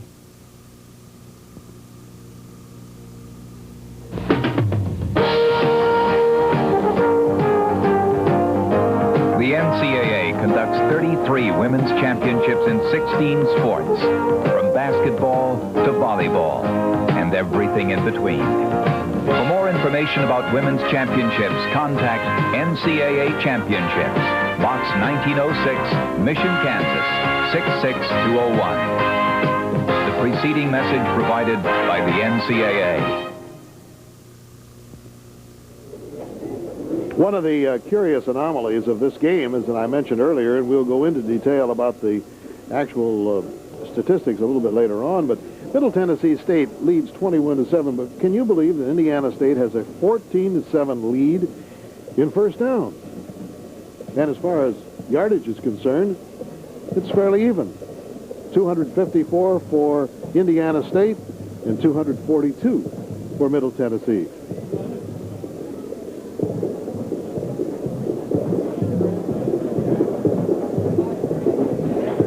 Well, those folks have come all the way from Murfreesboro, Tennessee, up here to enjoy this game, and they are enjoying it. I can guarantee you that, because their team's in front by the score of 21-7. Now let's, for the next moment or so, take a look at Middle Tennessee State University, founded in 1914 in Murfreesboro, and take a visit to the campus.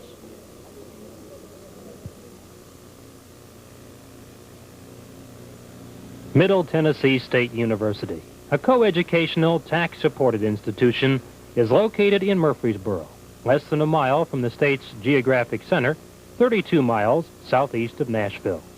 Founded in 1911 as a 2-year teacher training school, MTSU has expanded into 5 schools: basic and applied sciences, business education, liberal arts, and the graduate school. Total enrollment on the 500-acre campus approaches 11,000 students. They hail from 80 Tennessee counties, 41 states, and 49 foreign countries. For students, the curriculum is diversified, with over 50 programs of study to choose from. Over 65% of the more than 450 full-time faculty members hold the earned doctorate degree. In the 78 major buildings on campus, advanced technical equipment offers hands-on training in areas such as radio broadcasting, work in all phases of telecommunications, including studio productions, and the precise engineering offered in the record industry management sequence of the mass communications department. While instruction is the university's top priority, beautiful Murphy Center represents a commitment to athletics.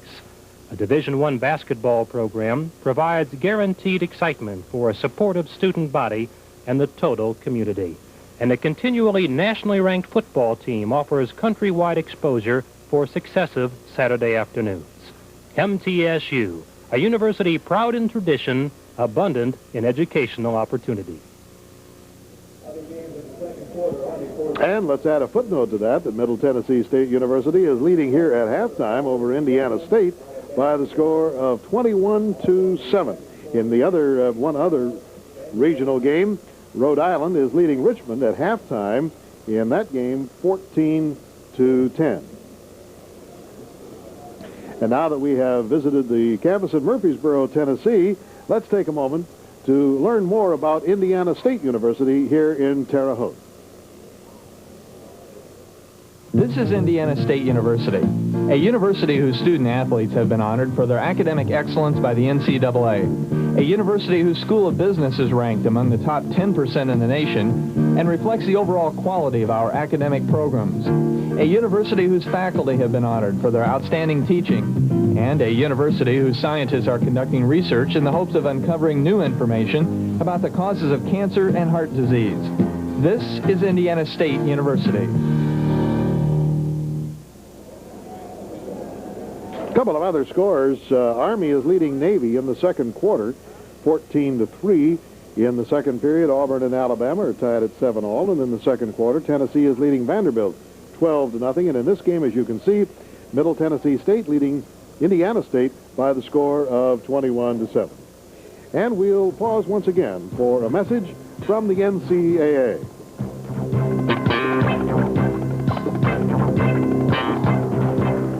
As a result of doing well in high school athletics, I saw that as an opportunity to go to college on athletic scholarship and at the same time pursue what in my life at that time was also a dream, to become a doctor.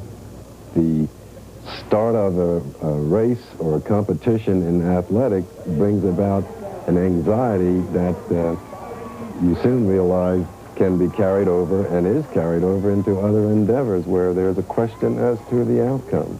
Obviously, some operations are simple.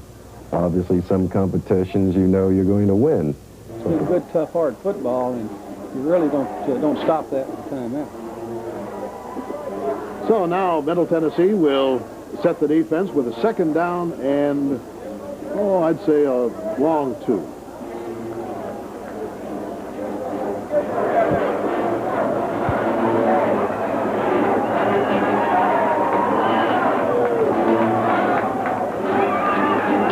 The Indiana State band whooping it up on the far side with a second down and two situation. The Sycamores trailing by 14. They've got the ball in Tennessee territory.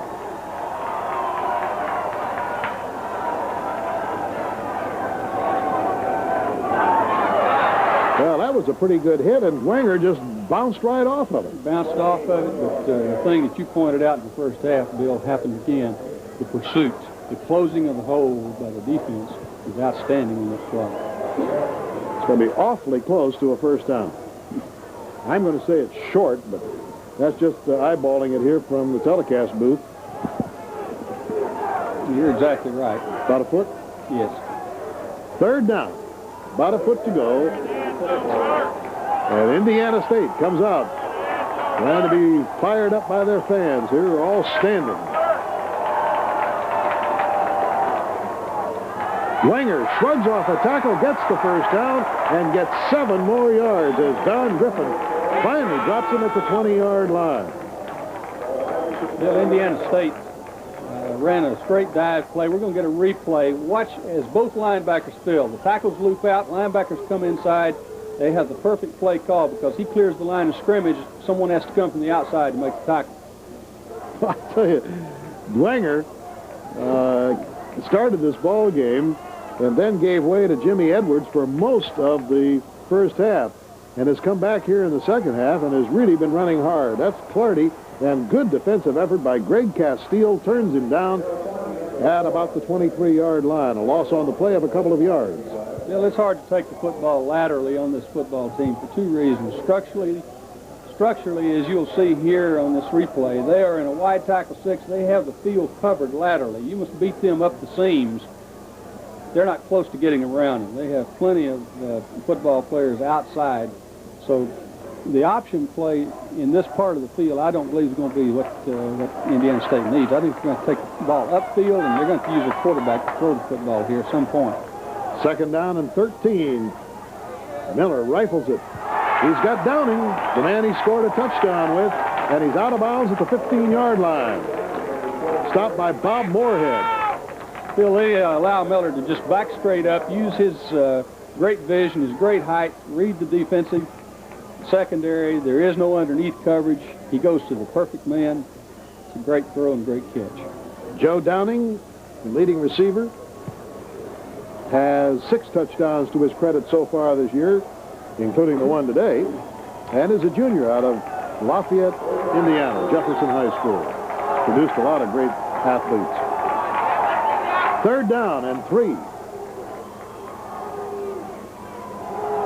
Clardy Stacked up by Ward Perry, and he's got his first down.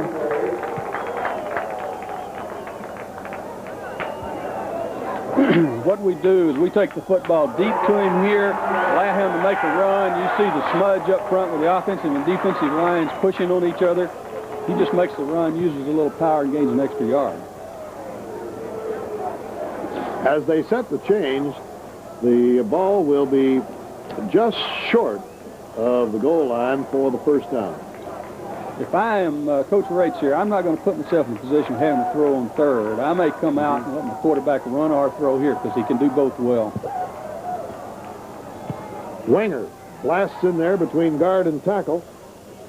Griffin comes up to make the stop along with Roosevelt Colvard. Wenger's an interesting guy.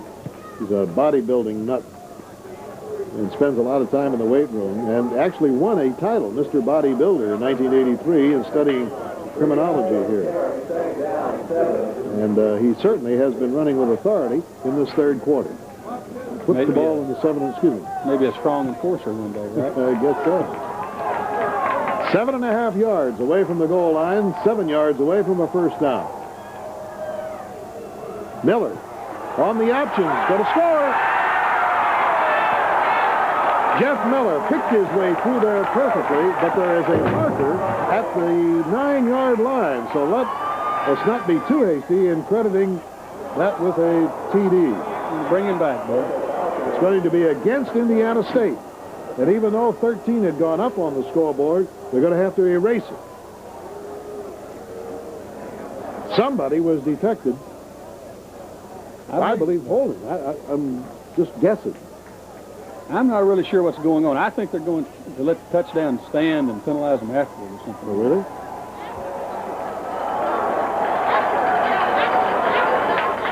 Well, it sounds like the crowd believes that.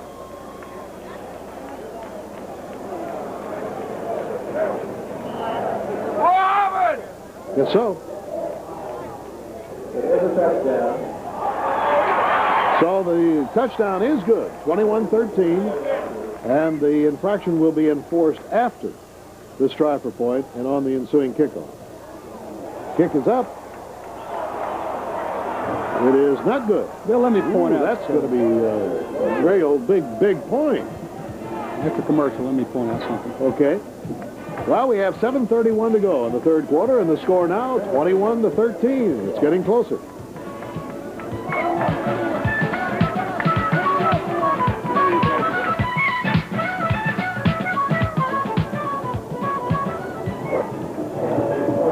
Did you want to make an observation? Yeah, Bill. When we came to practice yesterday, I watched Indiana State go through their practice, and they concluded with kicking drill.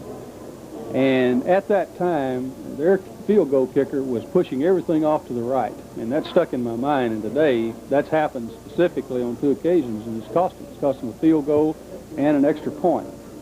That has to be in his mind. Yesterday he was pushing it to the right. He's still pushing it to the right.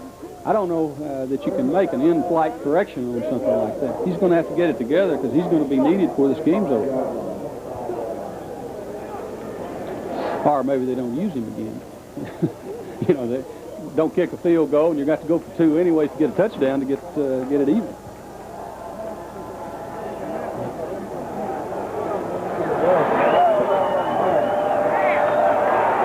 I think I have finally speculated, and I think I'm pretty right.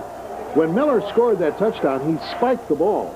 And I think that was the 15-yard penalty for unsportsmanlike conduct. You are probably right. And that is a surprise also because he is a heady player and he doesn't make those kind of mistakes.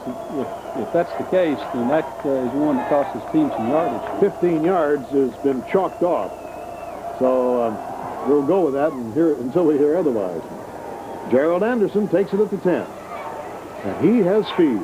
However, he stumbled a bit there as he tried to twist away, and there is a marker down at the 45-yard line. So Middle Tennessee State with a 21-13 lead. Now we'll have to get the opinion of the officials to see what happened here.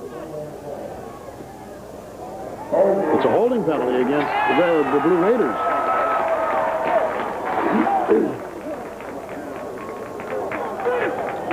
I would say that Boots Donnelly would be a bit upset with the way this, first 8 minutes has gone since coming out from the dressing room. Not any question about it. He seems more calm as I look across the field at him than he did just before the half. Sometimes you just have to let it ride and work itself out. First down on the 21.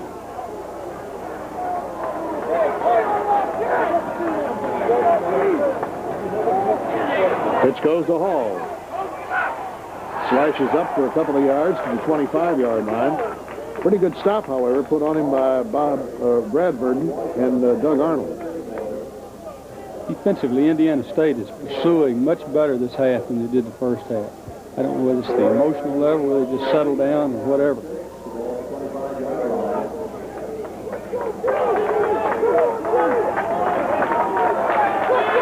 Second down, about 6.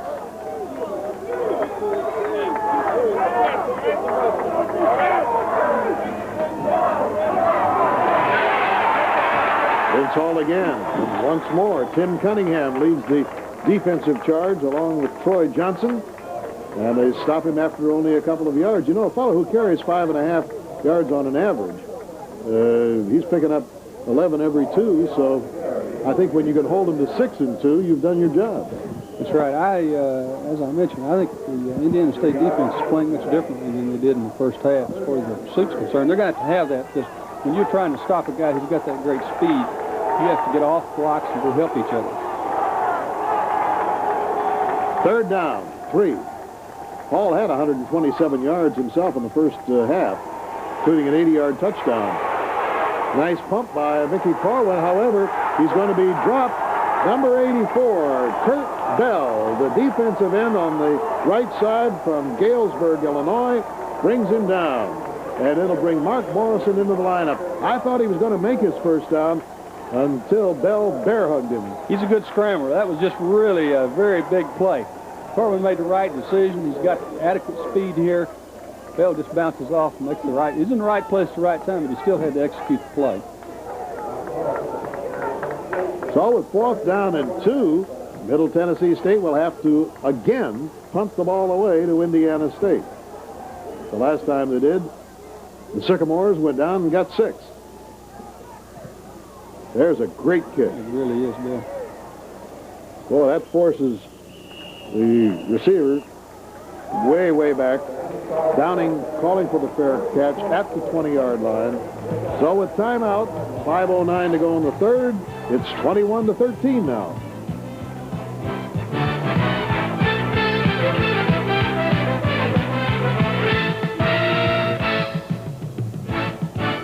You know, the Blue Raiders haven't really had much of a field position, much of a chance to do anything offensively, have they, Donnie? No, they've been backed up, and as I mentioned earlier, Coach Donnelly is going to take care of the football. He's not just going to come out with a 21-13 lead and do something that's going to give the game away. He's going to take care of it. I think he's doing exactly what he has to do. Obviously, he would like to see his offense move the football out of the hole. We see a little bit of that now. You know, earlier on the previous drive, Indiana State had better field position. Now they're going to have to take the football for a longer distance. However, that number 10 that we see walking our way, Miller, the quarterback, is a difference maker.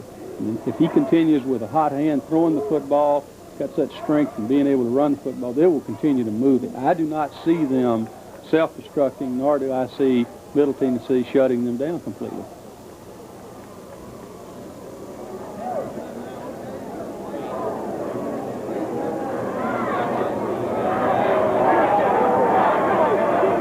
Jeff Miller has spent this timeout period over at the sidelines talking with Dennis Rates, his head coach, and on the far side, Boots Donnelly, trying to devise this defensive strategy to absolutely prevent Indiana State from scoring on this one. And they certainly figured out exactly what was going to happen there. Dwenger stopped by Carr.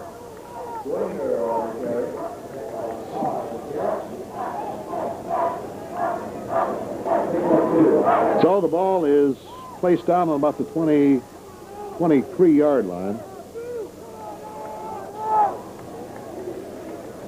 Second down, about 8. 4 minutes, 41 seconds to go in the third quarter.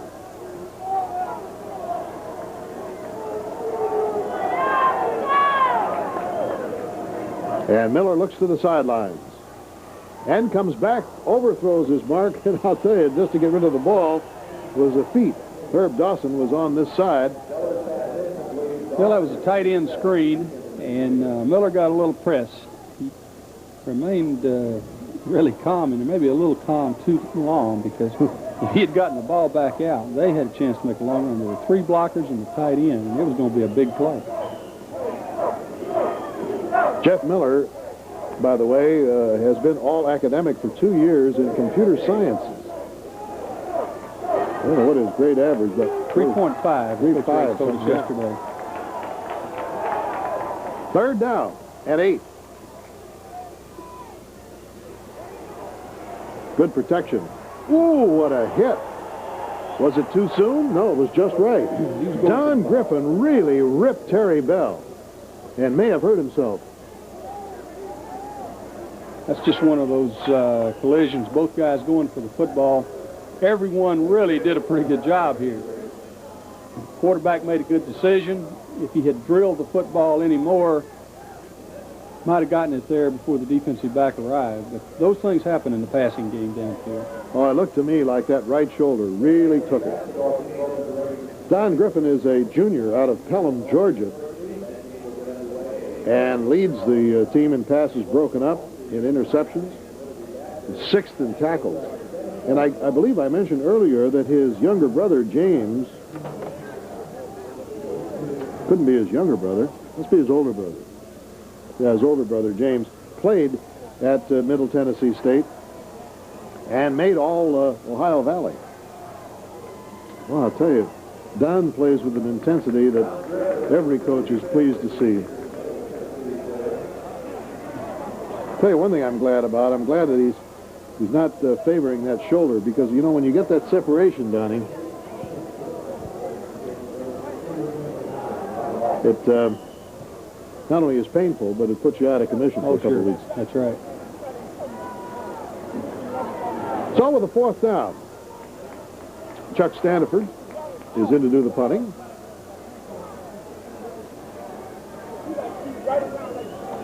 And they give him plenty of leeway. The floater comes down. Fair catch called for by Dwan Buford. And there is a marker at the 45. Maybe somebody interfered with him there and his ability to catch that ball, although he did come down with it. And it may be against the Sycamores. This is going to be a puzzler here, Bill, because I did not see any kind of interference or contact that would have been effective. Well, they called it. They sure did. We got to give them the 2 yards in there, and they didn't. There was a player who sprinted by. No big deal. No, but it puts the ball right at midfield.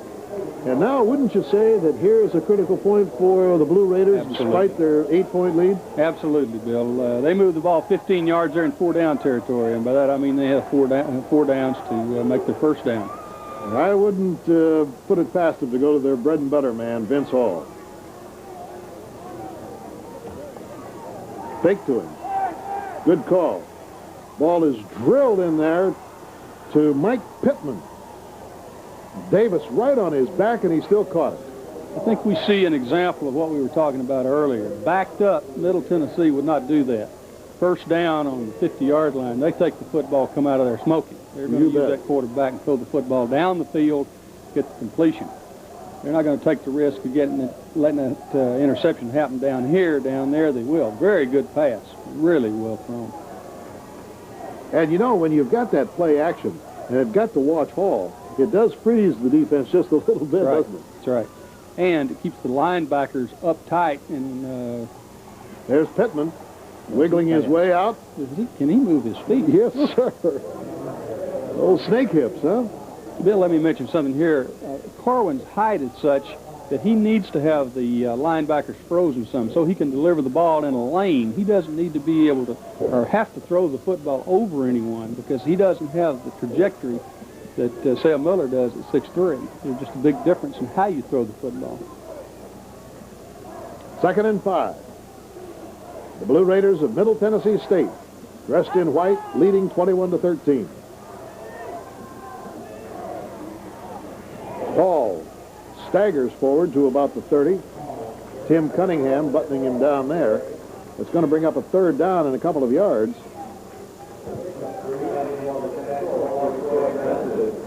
I mentioned that he is the all-time leading rusher in the school's history. He's nicknamed the Flea. Bill, we're back to those big third downs. Of course, they happen all throughout a football game, but we've reached that point again in this game.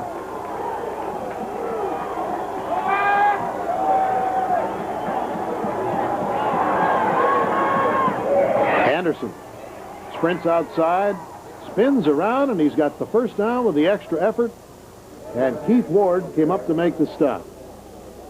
Boy, it's pretty nice to consider the fact that Vince Hall, being a senior, can be replaced with a fellow with the talents of Gerald Anderson, who's just a freshman. Coach Donnelly told me yesterday that down near the goal line in crucial situations, they prefer Anderson because they think he's a tougher, more physical north-south runner in terms of the inside traffic, more of a slasher. He and Hall both are great backs, but they have different type of abilities, and we just saw that the coach used the best player for the best situation. In the third quarter now, and another one of our quarterfinal games, Rhode Island's leading Richmond 20-10. Passed out to Talhegi, and Boyce makes the stop on him. The winner of that Rhode Island-Richmond game will play the winner of the Arkansas State-Montana State game in one of two semifinals next weekend. And the winner of this game will go against either Louisiana Tech or Alcorn State. That game will be seen over many of these stations following our game here in Terre Haute. That'll be coming to you from Jackson, Mississippi. Two winners meeting next week at a site to be determined. 2 minutes to go, third quarter. Second down and 7. Marker down, looked like an over-anxious Indiana State player. Although sometimes we can't see it from up here, there has been movement in the interior line, and that forced the encroachment. That's exactly right. I don't think that was the case here. But darn it, it was. Yep. It sure really was.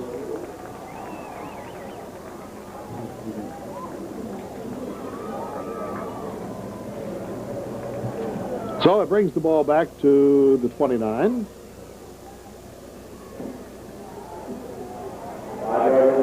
Well, if the Indiana State defense has ever been tested this year, and it's certainly being tested right now in the closing couple of minutes of the third quarter, imperative to stop the Blue Raiders at this point from getting anything more on the scoreboard, to stay within striking distance. Corwin flips it off to Burst. He got him earlier for a touchdown, but he fumbles the ball, and it's covered by Indiana State.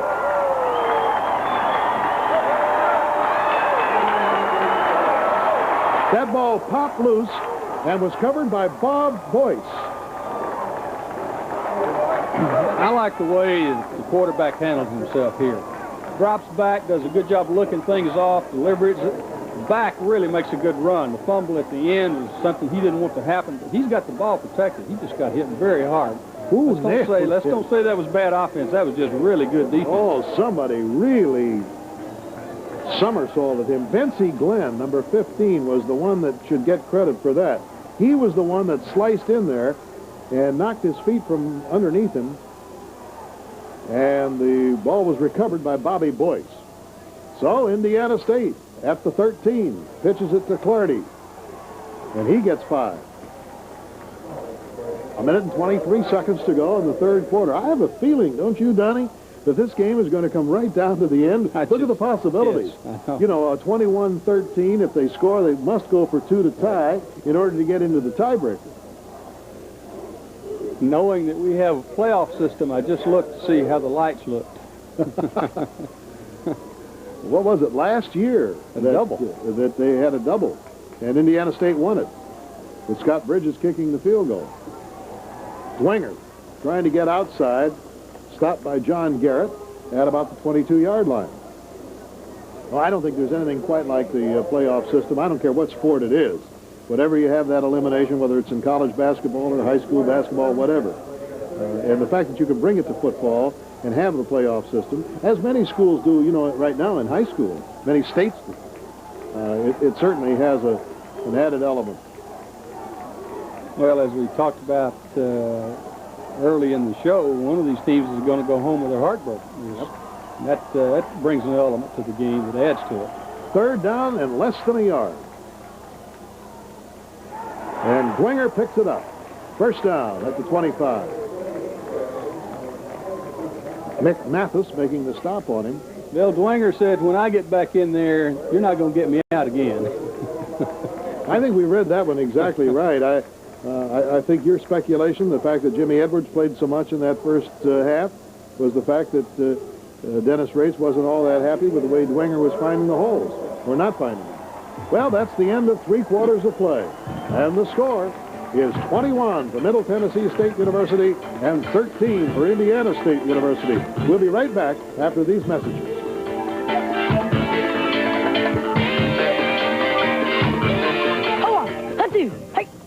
There's a special place where a dad can look back and a kid can look ahead together, with lots to see, lots to do, lots to share, and all with the same college spirit that's been running through America's veins since the pigskin first floated across a crisp October Saturday. It's the College Football Hall of Fame in Kings Island, Ohio, and it's something special you won't want to pass up.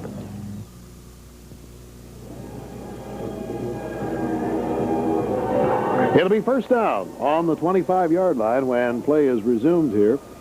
And I think we ought to get a speculation from a man who's been there before, Donnie Duncan, on what the last 15 minutes would unfold for each team. Bill, the difference in the two teams right now is not that much. I think the difference really with the Indiana State, and maybe in the football game, rests with the quarterback for Indiana State, Miller. I think that what we're going to see is him throw the football and run it and move this team down the field.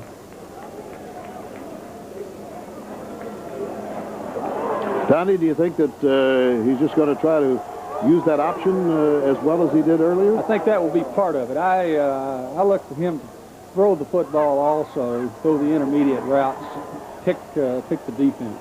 John Garrett put a heck of a stop on Clardy right at the line of scrimmage. Here's how I feel, Bill. If Indiana State is going to win this football game, their quarterback is going to be the guy that makes that happen. And everyone's going to do their part, but he's going to have to be the difference maker. He's going to have to be the one that touches the football with the pass, makes a run now and then himself, and makes a difference. Well, you saw Herbert Dawson, number 87, come in and say a word to Jeff Miller, obviously bringing in the information from the sidelines. And there is the reverse. It's Terry Bell, and it was well diagnosed by Greg Castile, number 85.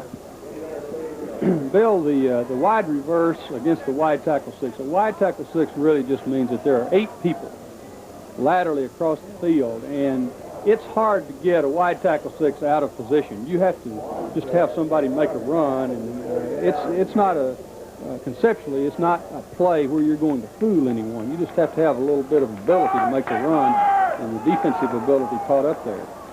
You know, I didn't see it until the replay, but that ball was fumbled out of there. Yes. I didn't realize it. And covered by Indiana State. Third down and about 11. Miller throws incomplete. Too tight to the sidelines to Terry Bell, and that'll bring up fourth down. So we're into the final period of play, and Chuck Stanford reports into the lineup. Notice that Don Griffin has gone back in the lineup for Middle Tennessee State. In fact, he's gone back now as the single safety. I'm pleased to see that because he took an awful shot on that defensive pass play.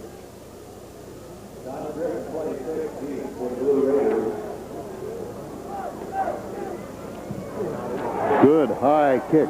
Be hard to return this one. They've got 4 men back, though, to block for him. Look at this. Griffin still on his feet. What a play Don Griffin just made as he scampered back at least 35 yards. And brings the ball back to the 35-yard line. Punt returns are strange, Bill. It's all covered, and you just see a guy slash up in there as he makes the run, Makes a lot of that on his own. Has a lot of blocking help, but you can never count on the same thing forming up twice. That's why you want a Lucy guy back there. He can change structures. A 35-yard return on that to the 35-yard line.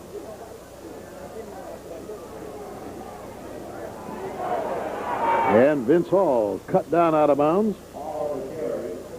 You know, that may be one of the bigger plays of today's game. No question about it. Let's go back to the third quarter. Coach Donnelly having the patience to run his offense, not make the mistake, not make the turnover, waiting for some ability or something to happen. We just saw it happen. And where they are, Bill, is a big factor because they're in 4-down territory. They gained 4 yards there. They're in 4-down territory. A field goal might be something that they would think about here. Well, let me tell you something. Kelly Potter has made 5 out of 6 in that 40 to 49 range. So he's got the leg for it. Nice delay, and Hall, boy, does he slide through there quickly. Arnold breaks him down at about the 28-yard line, but Hall picks up 3 or 4 yards about as fast as anybody I've seen this year. Hall is responding to the challenge of the game. I think the senior aspect of things and the veteran player, I have seen him really respond here in the fourth quarter to what's going on.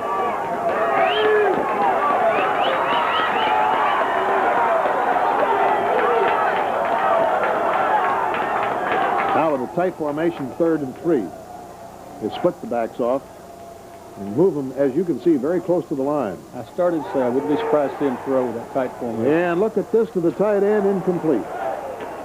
Mike Clark earlier caught a 59-yard pass to set up the first touchdown of Middle Tennessee State, and then caught one for a touchdown. They really didn't fool anyone, but it was a good call. What they get is the inside run fake. Quarterback comes out, got a tight end that's got some height. Had it been any kind of a mismatch at all, they would have had a touchdown. I like the call. It didn't work out for them, but still, I think that they're to be credited with down and distance for going for it as they did. Kelly Potter, the senior from Franklin, Tennessee, now will try a 45-yard field goal. As I mentioned, he is 5 out of 6 in that 40 to 49 range this year. However, the wind's against him pretty good. This is going to be a little bit short. Bill, I think short enough to right a little bit. Again, they did what they had to do. You know, they get 3 points there, then they make Indiana State go score 2 touchdowns to win. So we have 11:53 to go in the ball game, and the score is still 21 to 13.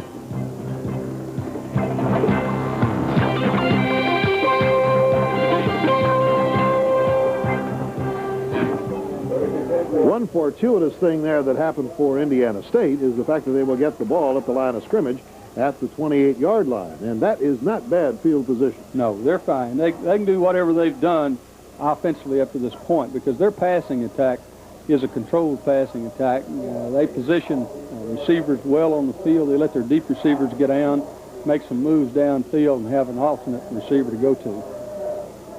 So the ball will be right at the 28-yard line. Indiana State trailing by 8 in this ball game, but with plenty of time left to go. And with an experienced quarterback in Jeff Miller, a man not only who has the arm, he threw for 1,645 yards this year. He's also a good runner, 262 yards running and about 4 touchdowns, and he's smart. He's got it all, combines a complete package. Here's another thing that may be happening. Let's wait after this offensive play, and I'll tell you what I think the coaches are talking about right now. Kimball is out wide to the left. Keep your eye on him because he is the potential deep man. And they hit him right out of bounds at the 42-yard line. Waller Smith buttoning him down. Well, I believe during that timeout that the offensive coaches for Indiana State had to be discussing this. If we move the football down the field and score, we need to have our plays in mind that we're going to use. They went into the game with a 2-point play, but they are more than one 2-point play. But they need to have some kind of idea based on what's been going for them, what they'd use once they get down there, not wait till they score and then use it. First down at the 42. Miller shuttling across, ducks inside, but there are 3 men led by Randy Carr, number 4, brings him down. Make it about, 3 or 4 yards on the play. An injury down there, I believe. Somebody is down. You know, I can't help but return to Terre Haute without the thought of Tony Holman, the late Tony Holman. So many of the areas here remind us of him.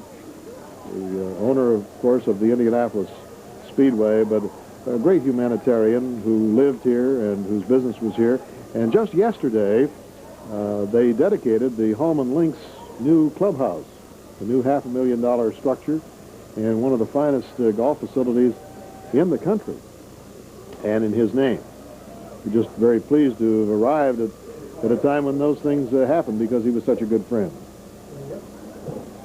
That's Mick Mathis, who is down, a sophomore from Cincinnati, who was shaken up on the play, the left linebacker, who made the stop. So he will go to the sidelines for Middle Tennessee's trainer to take a look at him. Second down, 7 to go, 11.5 minutes to play in the ball game, and Indiana State is trailing. They have trailed the entire game.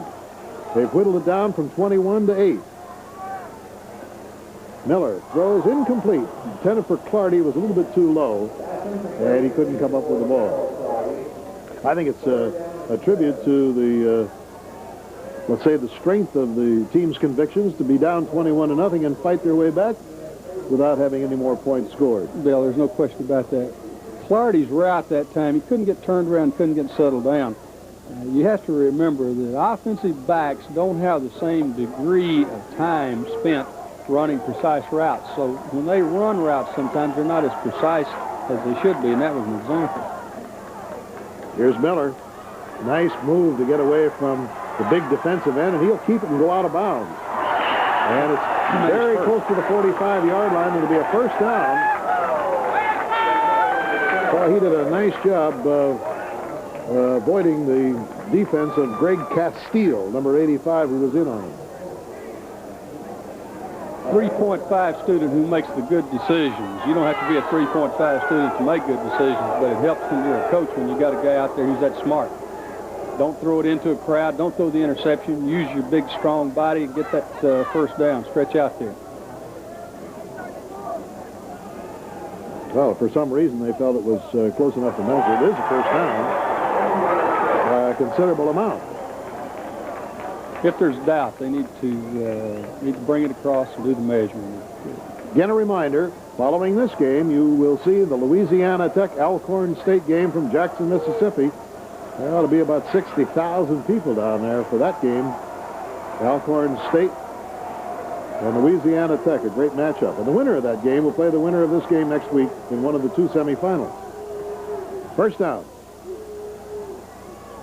Miller on a delay, hands to Clardy, and he gets about 7 before he is dropped by Colvard. Again, that was a very, very nicely executed fake and a draw. Bill, that was really a good call because that blends with the rhythm of what they're doing offensively now. They've done a lot of varied things. They're using their quarterback to get back off the line of scrimmage and throw the ball, and the way they handle that draw blended well with what they're succeeding with in the passing game. 10 minutes, 40 seconds to go. Second down and 3. Clardy, boy, he is hit and struggles for the first down. It wasn't Clardy, it was 44, Jimmy Edwards. Randy Carr made the stop on him, but didn't hold him. And Jimmy Edwards just kept his legs driving. Watch this. This is really great second effort. I don't know. It's like a little face mask there. Great individual effort on the part of the back. And it wasn't Carr. It was an interior man. I'm going to guess it's Castile that had him at first. Whatever it was, Edwards made the great second effort for the first down. On the 37-yard line. Now Clardy has it and is hit by Gary Womack. In the third quarter now, Rhode Island is leading Richmond 23-10. So it very much looks like Rhode Island will move into the semifinals against the winner of the Arkansas State-Montana State game. Bill, there are some great coaches that have their teams in this playoff. 2 of them are here today. Dal Shealy, the head coach at Richmond, and Larry Lacewell at Arkansas State are both friends of mine and as good a coaches as there are in the country. These are well-coached teams at this level. Second down and 9. Fake to Clardy, and Miller fires to the sideline. Joe Downing's got it. First down on the 23. And things are getting a little nervous on the Middle Tennessee side of the field.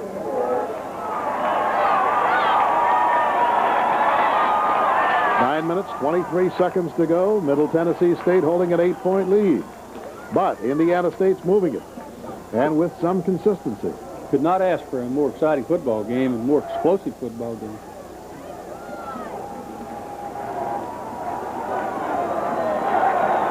First down.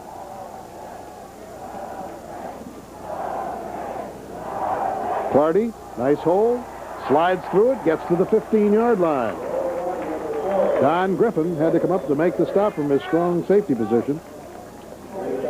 Dennis Rates is the man who is engineering this drive.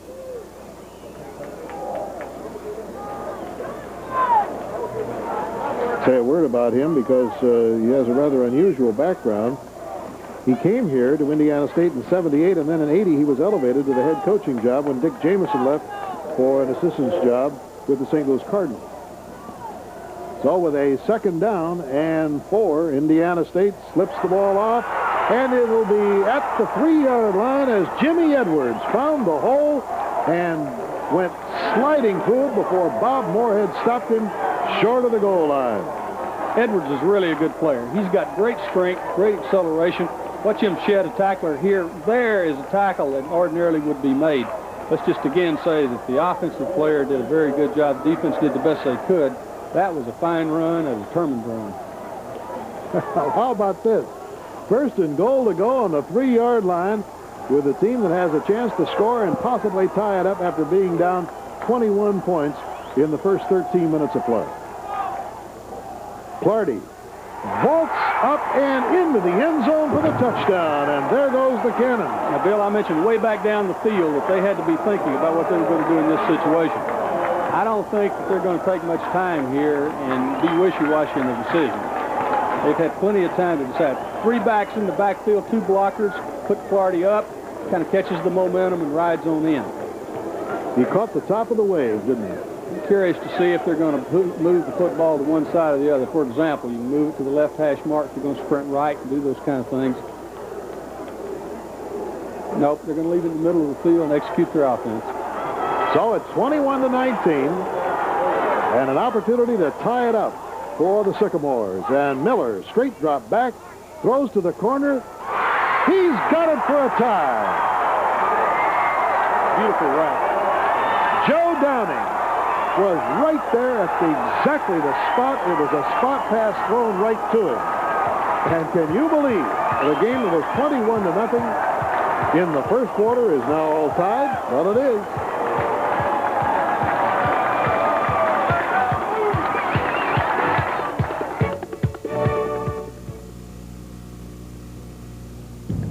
Hey, it's great to be a winner. Nothing could beat the high I felt as a member of the women's gold medal Olympic basketball team. Neither drugs or alcohol can make me feel that good. You see, drugs just get in the way of winning.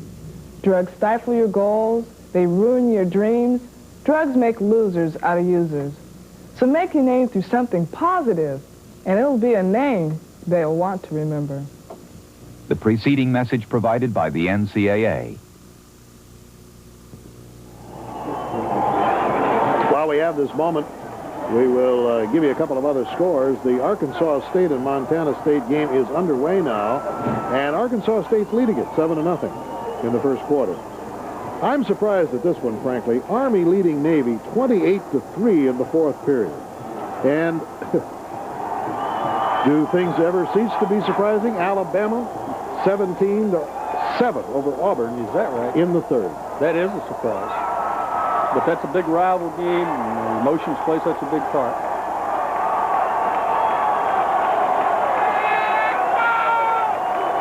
I hope you can hear this tremendous amount of noise being generated by the Indiana State Rooters. They have seen their team score 21 points to tie this game up after being down and disappointed 21-0. Here comes Anderson, who trips, and he's down on the 14-yard line. Well, we're going to see the 2-point play now. I hope we see the receiver. He ran a great route, pushed back off deep, and came back toward the line of scrimmage. You see the timing there. The defender had to defend deep. As the receiver came back, he just could not recover and get back in time. I think he didn't know where that mark was? Not any question. And again, that's the precision and that's practice. That's a result of the good things that happen in practice time. Plus, having a great quarterback. 7 minutes, 51 seconds to go in the ball game, and it's all tied at 21. Vince Hall slashes up, gets 5 quick ones.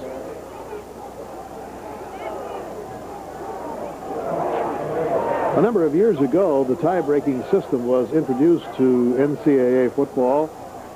I personally like it much, much better than what they call sudden death, because it gives each team an equal opportunity. And we'll explain to you the options.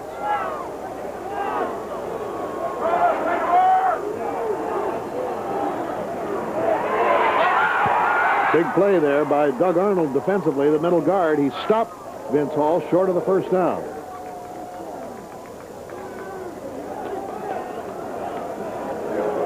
So it'll bring up, what, third and about a skinny yard. Clock moving, 6 minutes, 58 seconds to go. Whatever wind there is against Middle Tennessee State right now. And, it varies between 8 and 10 miles an hour, so it's not really big. But you did see a little bit earlier the kick by Kelly Potter was quite a bit short. There's Vince Hall slashing through. No question about that first down. Boy, he has absolutely blazing speed within just a step or a step and a half from the time he gets the ball. That was a great individual effort. And again, an awareness of down and distance is something that you expect a senior back to have. The experienced veteran guys know where they are, where the ball is, and where it has to be.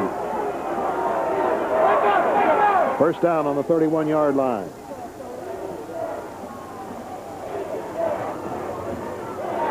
Corwin slides the ball off to Hall again, and look at this move. You know, he's only running a foot and a half off the ground. No wonder they can't get to him. They fly right over the top of his head. Right. He got down under him and kept his feet moving. Let's watch him do just this. You talk about good balance. Now let's watch the guy right now as he cuts laterally, keep his feet moving, duck underneath, gain an extra few yards here. It's really giving an individual effort. Well, we've seen some great backs this year, but I'm going to tell you, Vince Hall has to be one of them. Gerald Anderson now has gone in to give him a breather in that two-tailback offense, and he's cut down at midfield. You know, even though Vince Hall is small and is named the Flea, well, I don't say he's small, but, you know, he's 5'10", 180 pounds. He's one of the strongest players on the team. He can clean and jerk 320 pounds and can bench press nearly 300. So it's not just speed. He's not got all strength. speed. That's right. And that allows him to have the durability to take the hits that he has to take during football games and high tailback. And you saw him there. He's reported back in. 2nd down and 8. Pitch to him. Waits for the blocks to form. Banged out of bounds. Well covered. Good pursuit. Wayne Davis played him laterally and is through the shoulder at the 48. We're going to take a good look at Hall here as he stretches the run out, tries to find a hole back inside, sees nothing. See his vision, how he's looking for something to develop. There again, the experience, nothing happens. Take the lick, get on out of bounds, and go try again. Pittman reports into the lineup. Freshman out of Kinston, North Carolina, coming in with the play and going right to Mickey Coleman, the quarterback, to tell him what Coach Donnelly would like to do with 3rd and 5.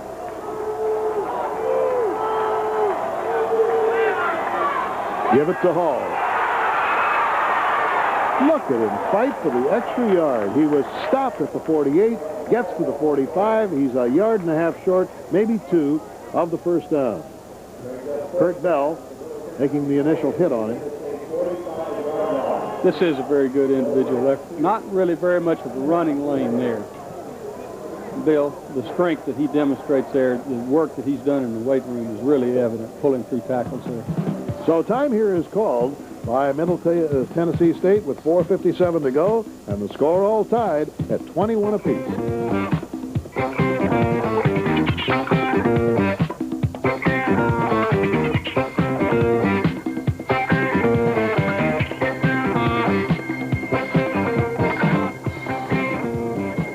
Vincie Glenn apparently was shaken up a little bit on the last play, the free safety, but he's up for Indiana State.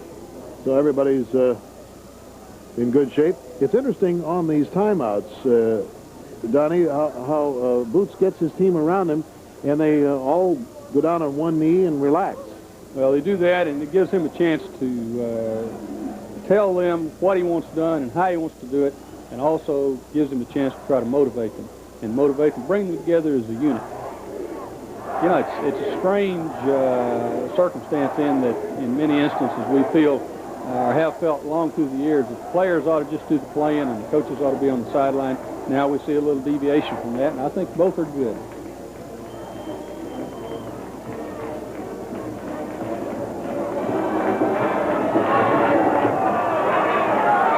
The Blue Raiders are out of field goal range, so they will send Mark Morrison into the lineup on this 4th and 2.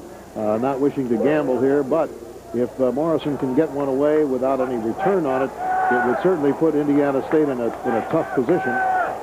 Vincie Glenn will be dropping back with 4:57 to go in the score tie. Morrison angles it to the left side, and it will go out of bounds inside the 20. So that's where Indiana State will take over the football. And judging by the way that the Sycamores have moved the ball down the field, I'd be a little bit nervous if I was a Middle Tennessee fan right now. I agree. The positive thing that's happened here as far as Middle Tennessee is concerned is they have moved them back 80 yards. Is a long way to make them take the football. They're going to make them move it 80 yards or get it down, and with the slight wind to the back, kick a field goal. However, I come back to the missed kicks on the part of the kicker and the things I saw happen yesterday in practice. If I were Coach Rates, I wouldn't feel real comfortable about putting the game in his hands.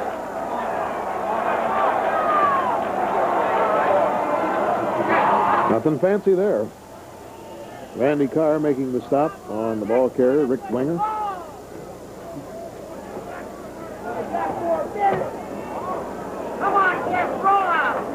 Well, I'll tell you one thing.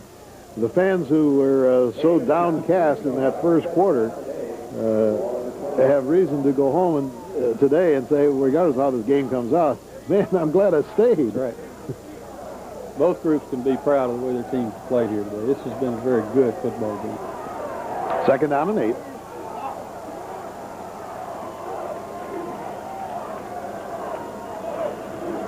Clardy spun around and dropped by Randy Carr and Doug Holman.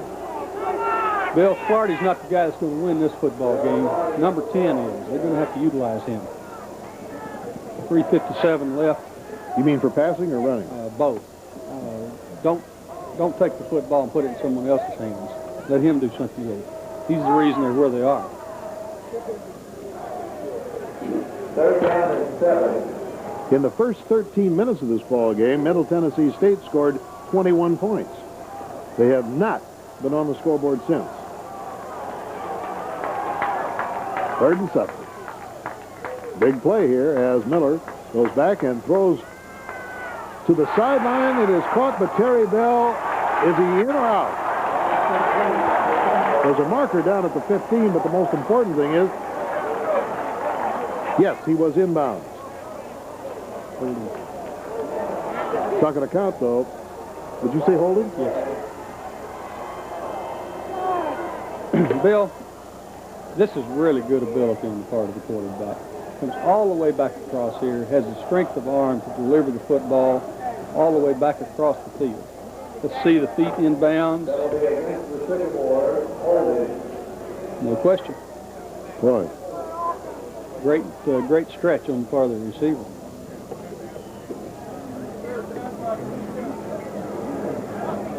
So it goes back to the 12, and it is still 3rd down and 18. Miller's got the strength of arm to get 18. Here's another consideration. Drop back very far, get sacked, then you're going to have to punt out of your end zone.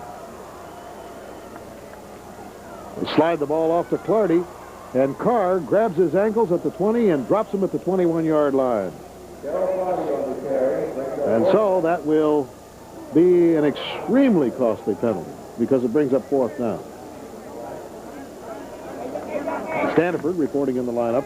With 10 minutes to go in that quarterfinal at Rhode Island leading 23-10 over Richmond, and with 13:30 to go in the first half in the game in Bozeman, Arkansas State leading 7-0 over Montana State.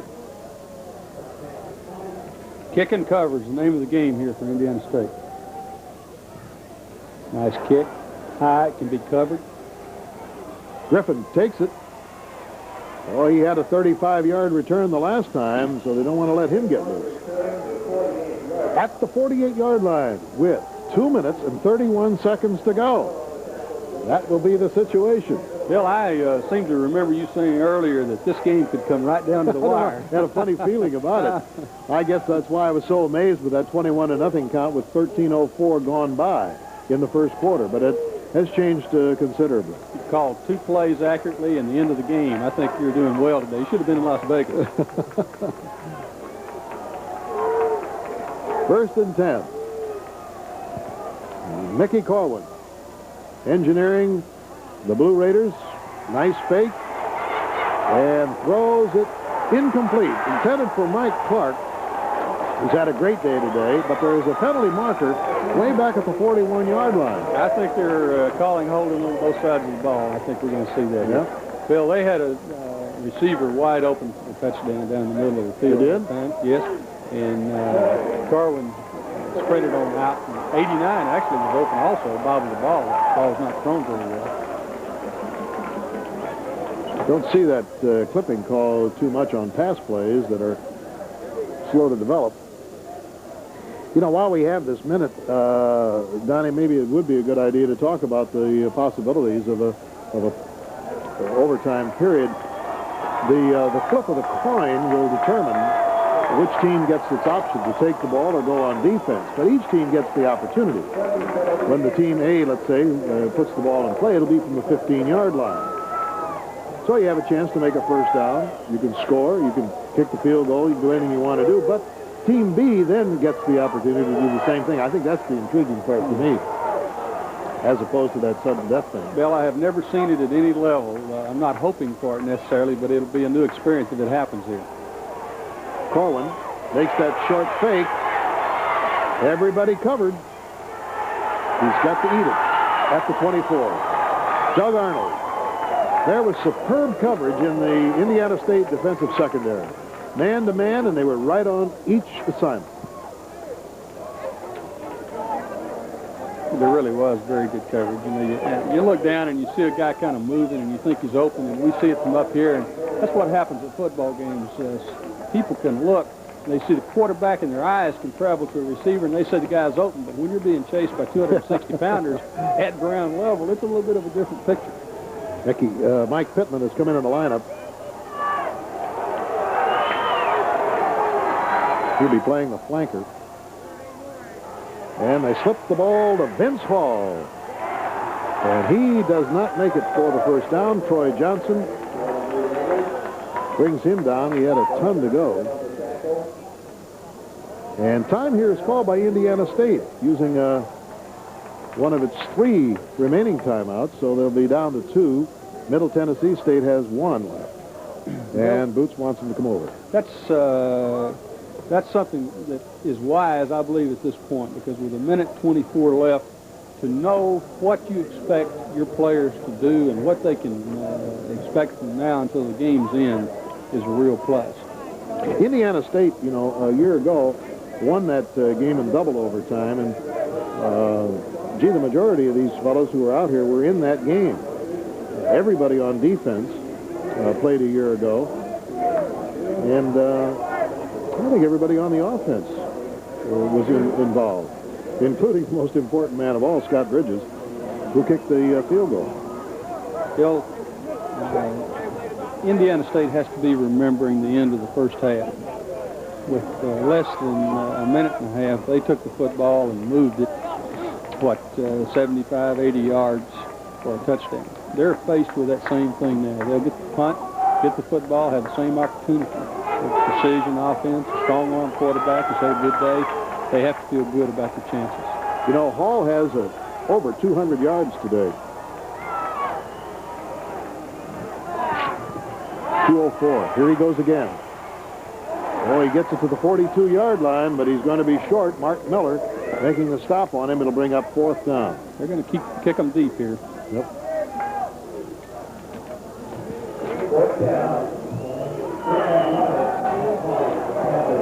We like to take this moment to express our thanks to everybody concerned with today's game. Championship media coordinator Marty Lotz, the athletic director Vinnie Cooper of Indiana State, head football coach Dennis Rates and his staff, and from Middle Tennessee State, a fine group of people, as this kick goes all the way down over the head, actually, on the far side, and will go out of bounds to the 20. So no return possible there, as Joe Downing was back. Athletic Director Jimmy Earle at Middle Tennessee State, head football coach Boots Donnelly and his staff, and Sports Information Director Ed Givens. Also our help in the booth today, Ed Moore, our spotter for Indiana State, and Gary Millsaps from Middle Tennessee State. Here we are, 36 seconds to go, and that 207 yards is a new record for playoffs for rushing for Vince Hall. Included in that, by the way, was an 80-yard explosion for a touchdown. Bill, they're going for the playoff here. Yes, sir. Clardy gallops up to about the 25. Wade Peary making the stop. So with only 25 ticks on the clock, it looks very much as if these fans are going to be treated to the tiebreaker. And those of you who have not seen it, I guarantee you it's fun. Dennis Rates looking up at the clock, not even wanting to get this off. I guess he must feel that they've been there before and they know what to do. And the clock will tick away. The game is officially, as far as regulation time, over. However, do not go away, because the tiebreaker will be coming up.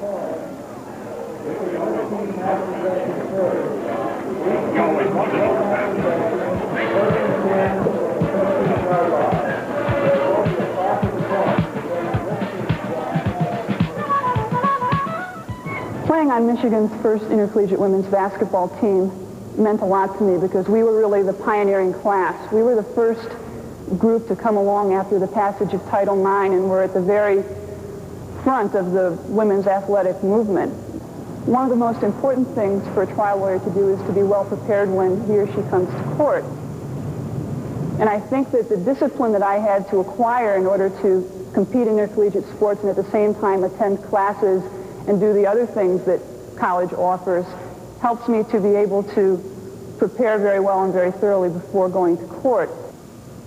I know that the same qualities in me that attracted me to athletics are the qualities that caused me to decide to become a trial lawyer. A zest for competition, an enjoyment of the high stakes of winning or losing, and a willingness to put myself on the line. The preceding message provided by the NCAA. Well, here we are in the tie-breaking situation. It's officially called overtime. And that's the way the situation is right now. The referee will select the goal toward which the overtime periods shall be played. And after Team A has had the ball for its series, whether it has scored or not, Team B becomes the offensive team with the ball on Team A's 15-yard line, 1st and 10. So these overtime periods will consist of each team getting an equal opportunity. Well, this is an exciting way to end an exciting game, Bill. Have you ever seen one of these before? No, I have never seen one of any type. It's decision time, and it's a tough thing to do because if you make your first down and then you've got a 4th down and let's say 3 to go, do you go for 3 or do you try to go for 6 if the other team, of course, still has its chance to play? If the score remains tied after an equal number of possessions, the play continues into an additional period or periods. So we're going to have a winner here. Now, as you can see, the captains are meeting with the officials to determine which team will first get the ball. And I don't know whether I'd take defense or offense, Donnie. I don't either. I'm glad I don't have to make those decisions anymore. Okay, now Indiana State has won it.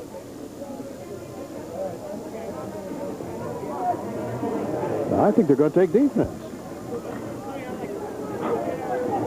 Makes it a little easier, I would think, if you have the second option on what you have to do. For example, the field goal R.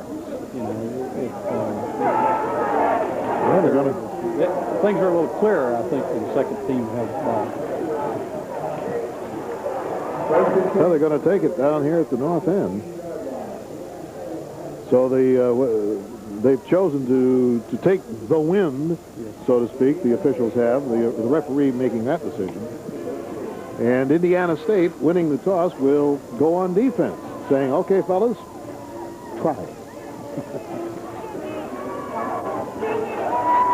I don't know. I tell you, with that Vince Hall in there, a runner like that from 15 yards out, and with a chance to make that first down, can make a huge difference.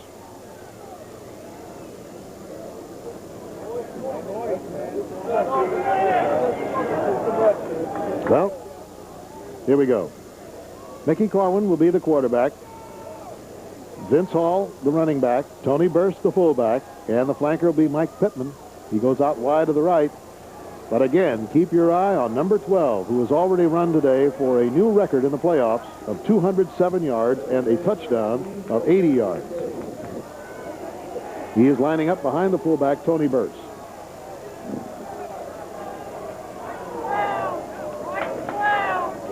He's got the ball. And he's cut down. Doug Arnold, who's played a whale of a game in his middle guard spot from Bicknell, Indiana, makes the stop. Number 50 there. Also in very much on the play, Troy Johnson. Bill, in essence, the way the game is shaped up to this point, we have Corwin and Hall versus Jeff Miller in terms of the big play guys. Yeah, and Downing. So it's second down. Corwin goes back to throw, fires it incomplete. At the 2-yard line, brings up third down.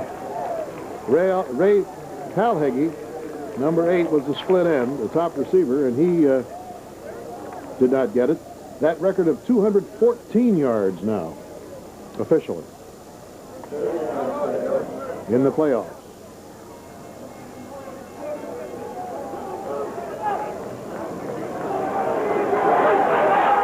Seems fitting that the number 1 rusher in the league would have the record. Third down. About 7, actually, to go. They must go to the 5-yard line. They're on the 12. Fake and a whale of a defensive play. Burst, however, gets the ball, leaps into the end zone. He scores it. Now, that had to be one of the great reactions of all time by Mickey Corwin, the quarterback. Bobby Boyce actually had him in his grasp. That was a fantastic, exciting play. Let's watch Corwin operate here. Fakes the toss, losing for a second there, ducks underneath, comes out, knows where everyone is. That's a field general for you. Got the presence of mind to make that decision. I like that by Burris. I like both those guys knew where they were. Well, he made up for that fumble that he made earlier that cost him a touchdown. Both of them knew exactly where they were and what they had to do. And the kick is up and good. So, the kick by Kelly Potter gives Middle Tennessee State a 28-21 lead, but say don't go away. That isn't the end at all. No, sir. Yeah. You know, I think Brian Sipe, our director, makes a good point that this is a lot like the extra innings in baseball. You know, you get that extra chance. And I can't help but feel that the more equitable overtime is this kind. I mean, it's not just a flip of the coin, really, that determines. Right. It's a continuation of what you've done during the game. Dwenger fights his way to the 13-yard line. Greg Castile making the stop on him. So we are in overtime. It's 28-21 as Middle Tennessee State scored on that pass from Corwin to Burse. And although we were a little bit hurried in Burse's effort, again, I can't say too much for it because it was Burse's fumble after a tremendous hit by Indiana State that actually led Indiana State to tie this ball game up. And it seemed fitting that he would be the one that would catch the pass and go in and score. Miller lobs it, complete. Kimball, he's got a touchdown. Ball game. Terry Bell, number 9, not Kimball. It was Terry Bell who scooted down the sideline. Now, do you go for 2? No, sir. You play for another overtime, don't you? Yes. What's the quick reaction here of Miller? Accuracy again, very good call. The coaches did a great job here because they put the ball in the hands, had blocking to the inside, put the ball in the hands of the receiver that can make a run. He made a run, put it in the end zone. So Terry Bell, the junior out of Williamsville, Missouri. There's a flag, however, on that extra point that was good. It is roughing the kicker. It's 28-28. It's good. So we go back to another overtime. Again, it was a year ago that Indiana State won 16-13 in double overtime in their first playoff game. And Bill, this is a dynamite football game, I tell you. I don't want this one to end. Maybe just turn on the lights and keep on going. Well, here we are with Middle Tennessee State huddling around Boots Donnelly. Well, I'll tell you what he's doing. He's getting a clarification from the official over there as to whether they're going to be penalized in this overtime period. I don't believe it will. I don't think there's a carryover here. Bill, while we have a moment, let's echo again what we said. I believe that these two football teams are coached by two great head coaches. You will not find teams, no matter where you go or what level, that are better coached than these two teams are today. They do all the things right that have to be done. They're properly motivated. They're very well diversified, and I'm very impressed. I congratulate both teams.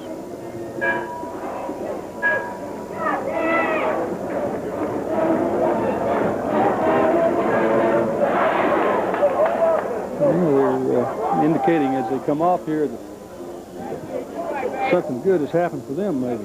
Well, I think what it is, now, for instance, Indiana State won the flip on the first overtime period. Now it reverts to Middle Tennessee State. Now they have the option. Now they're going to go on defense. Right, which I think is the proper thing to do. If I were the coach, I'd want to know what I had to do to win last if I had the chance. Well, there is a carryover now, apparently on that penalty. That 5-yard penalty on the roughing of the kicker is now chalked off against Middle Tennessee State. It occurred after the play was over when they ran into him, so the 5-yard penalty will accrue to Indiana State. Instead of having it on the 15, the Sycamores have it on the 10. And here we go. Double overtime.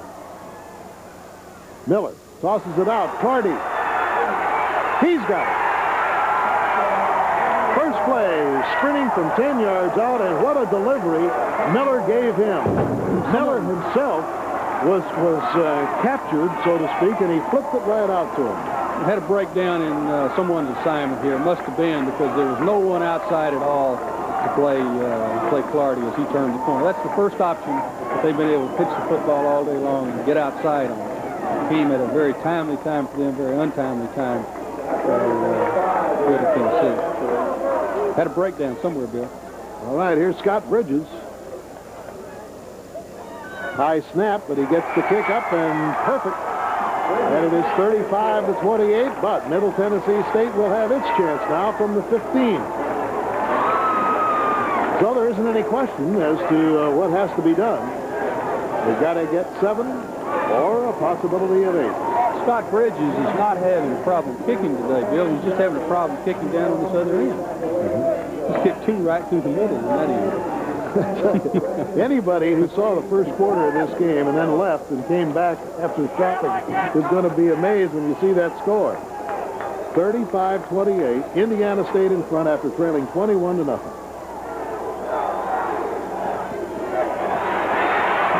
Tony Burst, the fullback.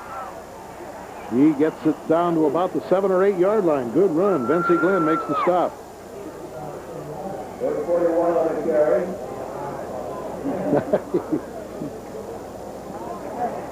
Bill, Tony Burse is a good football player. Makes the good short run, but also has the speed to do things with the football once he gets in the open field, as we saw on the previous pistol. Well, they placed the ball down on the just outside the 7. Middle Tennessee State trailing by 7 in the second overtime.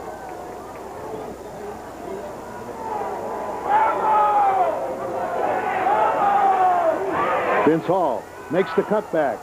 Good shoulder tackle. Levels him at the 2 or 3 yard line. They're going to make it even closer. It'll be a first down. How about 3 overtimes, Bill? Well, I wonder what the record is. I think 3 is the record. Record's midnight. They've got lights. So it'll be first down on, it's kind of worn out on the grass there, but I'm going to say about the 1.5. Oh, this is where you have to hang on to the football. Vince Hall was running in. Gerald Anderson was in the lineup. And, I'll tell you why he came on. He came on to tell them that they wanted a timeout. May have come on for 2 reasons. Wants a timeout now and wants to decide what he's going to do regarding a 2-point play, if that's a decision. I don't think you can mess with that. I don't know. I don't think you can. You know, it's just one of those things. That's a lot of pressure for a coach to assume. Oh, man. Because we are running just a little bit late, let me just mention to you that the executive producer of this NCAA Productions telecast has been Kathy Bennett. Our broadcast associate, Cheryl Levick. Producer today, Snuffy Smith. Our director, Brian Sipe, and our technical director, Tom Williams.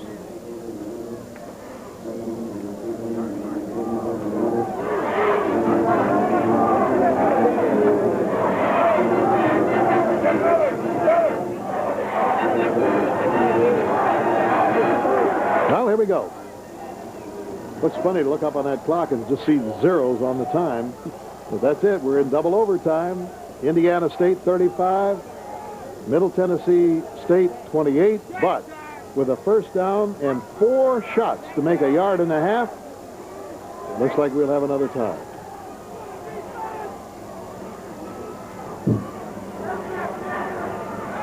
Somersaulting into the end zone is Gerald Anderson, and we've got a 35-34 count. And you think the pressure isn't on Kelly Potter now? Or do you still think, Coach, he might go for 2? No, I don't think so. I don't think that Coach Donnelly would assume that responsibility here. You know, that's...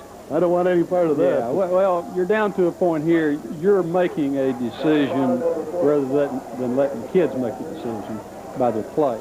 So he's doing the right thing by staying with what he's doing.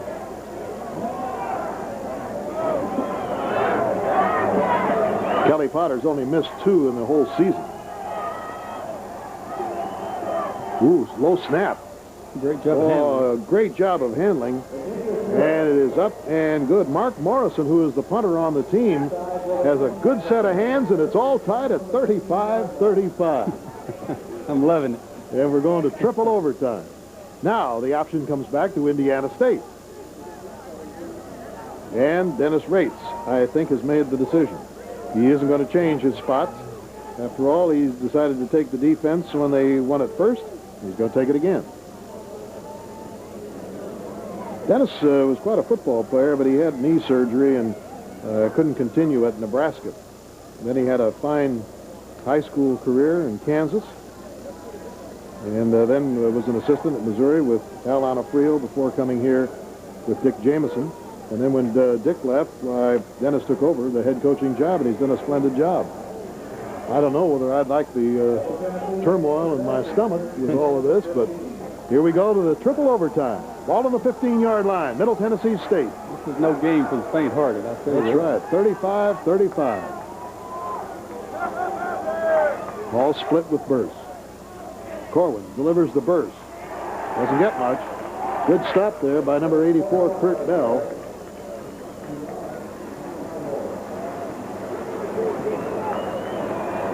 Corwin's a senior this year. He's not a very big fellow. He certainly isn't nearly as big as Jeff Miller. He's 5'11" and 170. Miller, his counterpart, 6'3" and 210. So Boots Donnelly looking into the sun now. Sees a 2nd and 8 with the ball on the 13. In the third overtime. Corwin throws to the corner. He's got a man. It is caught at the 1-yard line. Mike Pittman made the diving catch. Defender fell down, Bill. Not that that would have made a difference in the play because it was a well-run route and a great catch. We're going to get a shot of it here. I don't know if we'll have a chance to see that the defender had fallen down. Really a well-thrown football and a great catch. Boy, that's even a better catch than I thought. Close. Well, that's it. Length of the football.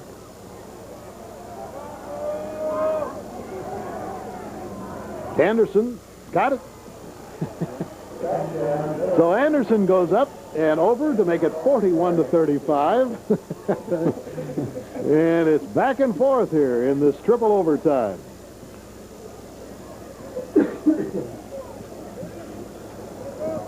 You tell me this isn't more exciting than sudden death? I think so. Excellent blocking up front. Really had a place to run and had no problem. There's a player down on the field. Number 11 has played well today. That's Regis Mason, a senior strong safety. Bill, we may have to decide this one with a free throw. Keep on going. We're in basketball country here. Well, this game has already gone a little over 3 hours. Mason favoring the ankle a little bit. Looks like he's all right. Well, here is Kelly Potter. He's been flawless today. Steve Bidwell, number 45, has gone in for Regis Mason as the strong safety. Kelly Potter is a senior out of Franklin, Tennessee. Been a superb performer for the Blue Raiders. And he boots this one squarely through the uprights, and it's 42-35. And now Indiana State has the pressure on the offense. What we've seen of Jeff Miller, he seems to be able to withstand that pressure. 42-35, knowing that you have to go for everything here at the 15-yard line. Bill, it'll be interesting. It will be interesting to see what they call and the approach they take, because they'll stick with some things that have been good for them.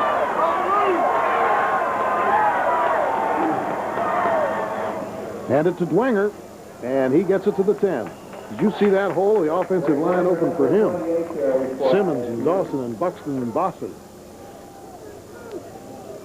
Dwenger is a guy that has that great strength. They're going to hand the football to him here. He's going to come up inside. I know what they're thinking. He'll make the extra yard or two if it's there to be made.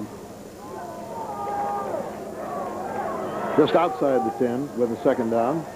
They have to go to the 5 for the first down. Miller tries to duck inside. It's jammed up in there, and he can't move. Kevin McDaniel and Doug Holman on the left defensive side make the stop, and that brings up third down. And it's what, on the 9? Just about. Well, it does get a little tense, doesn't it? Yes, it does. This is one where the coaches are going to earn their money. Third down and 4. They send in Bell and Kimball. Third down and 4, the ball on the 9-yard line. They pull out the tight ends. I'm going to put it in my quarterback's hands and let him either make it or not. Third down on the 9. They must go to the 5 for the first down. Pitch goes to Clardy. There is a penalty marker, and he is stopped at the 8-yard line. Joe Clardy, number 4 carry. So when the player's indicating that he thought it was offside against Middle Tennessee. That should give him a first down inside the 5. I think the fans will be talking about this for a long time to come. Coach Donnelly wants an explanation here. He's going to get one, too. Yeah. Well, they're offside. He accepts it like a man and says, okay, I guess they were. Oftentimes, you know, when you see a coach over there, and Donnie, you've been in that position before, just they want an explanation. They want to know what's going on. Yeah, they don't want to. Yeah. They got the worst seat in the house. So first and goal inside the 5.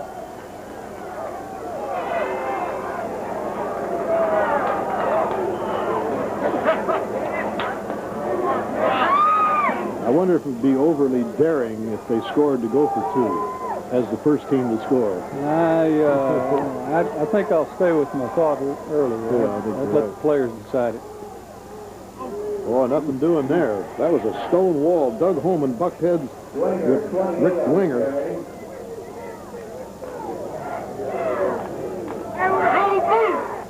Another reminder that game number 2 of our doubleheader in the 1AA playoffs, Louisiana Tech and Alcorn State, will be getting underway in a few moments, and of course many of our stations will be joining that game in Jackson, Mississippi. But we will not be leaving this game until we get a decision, and we've had quite a time doing that. Second down.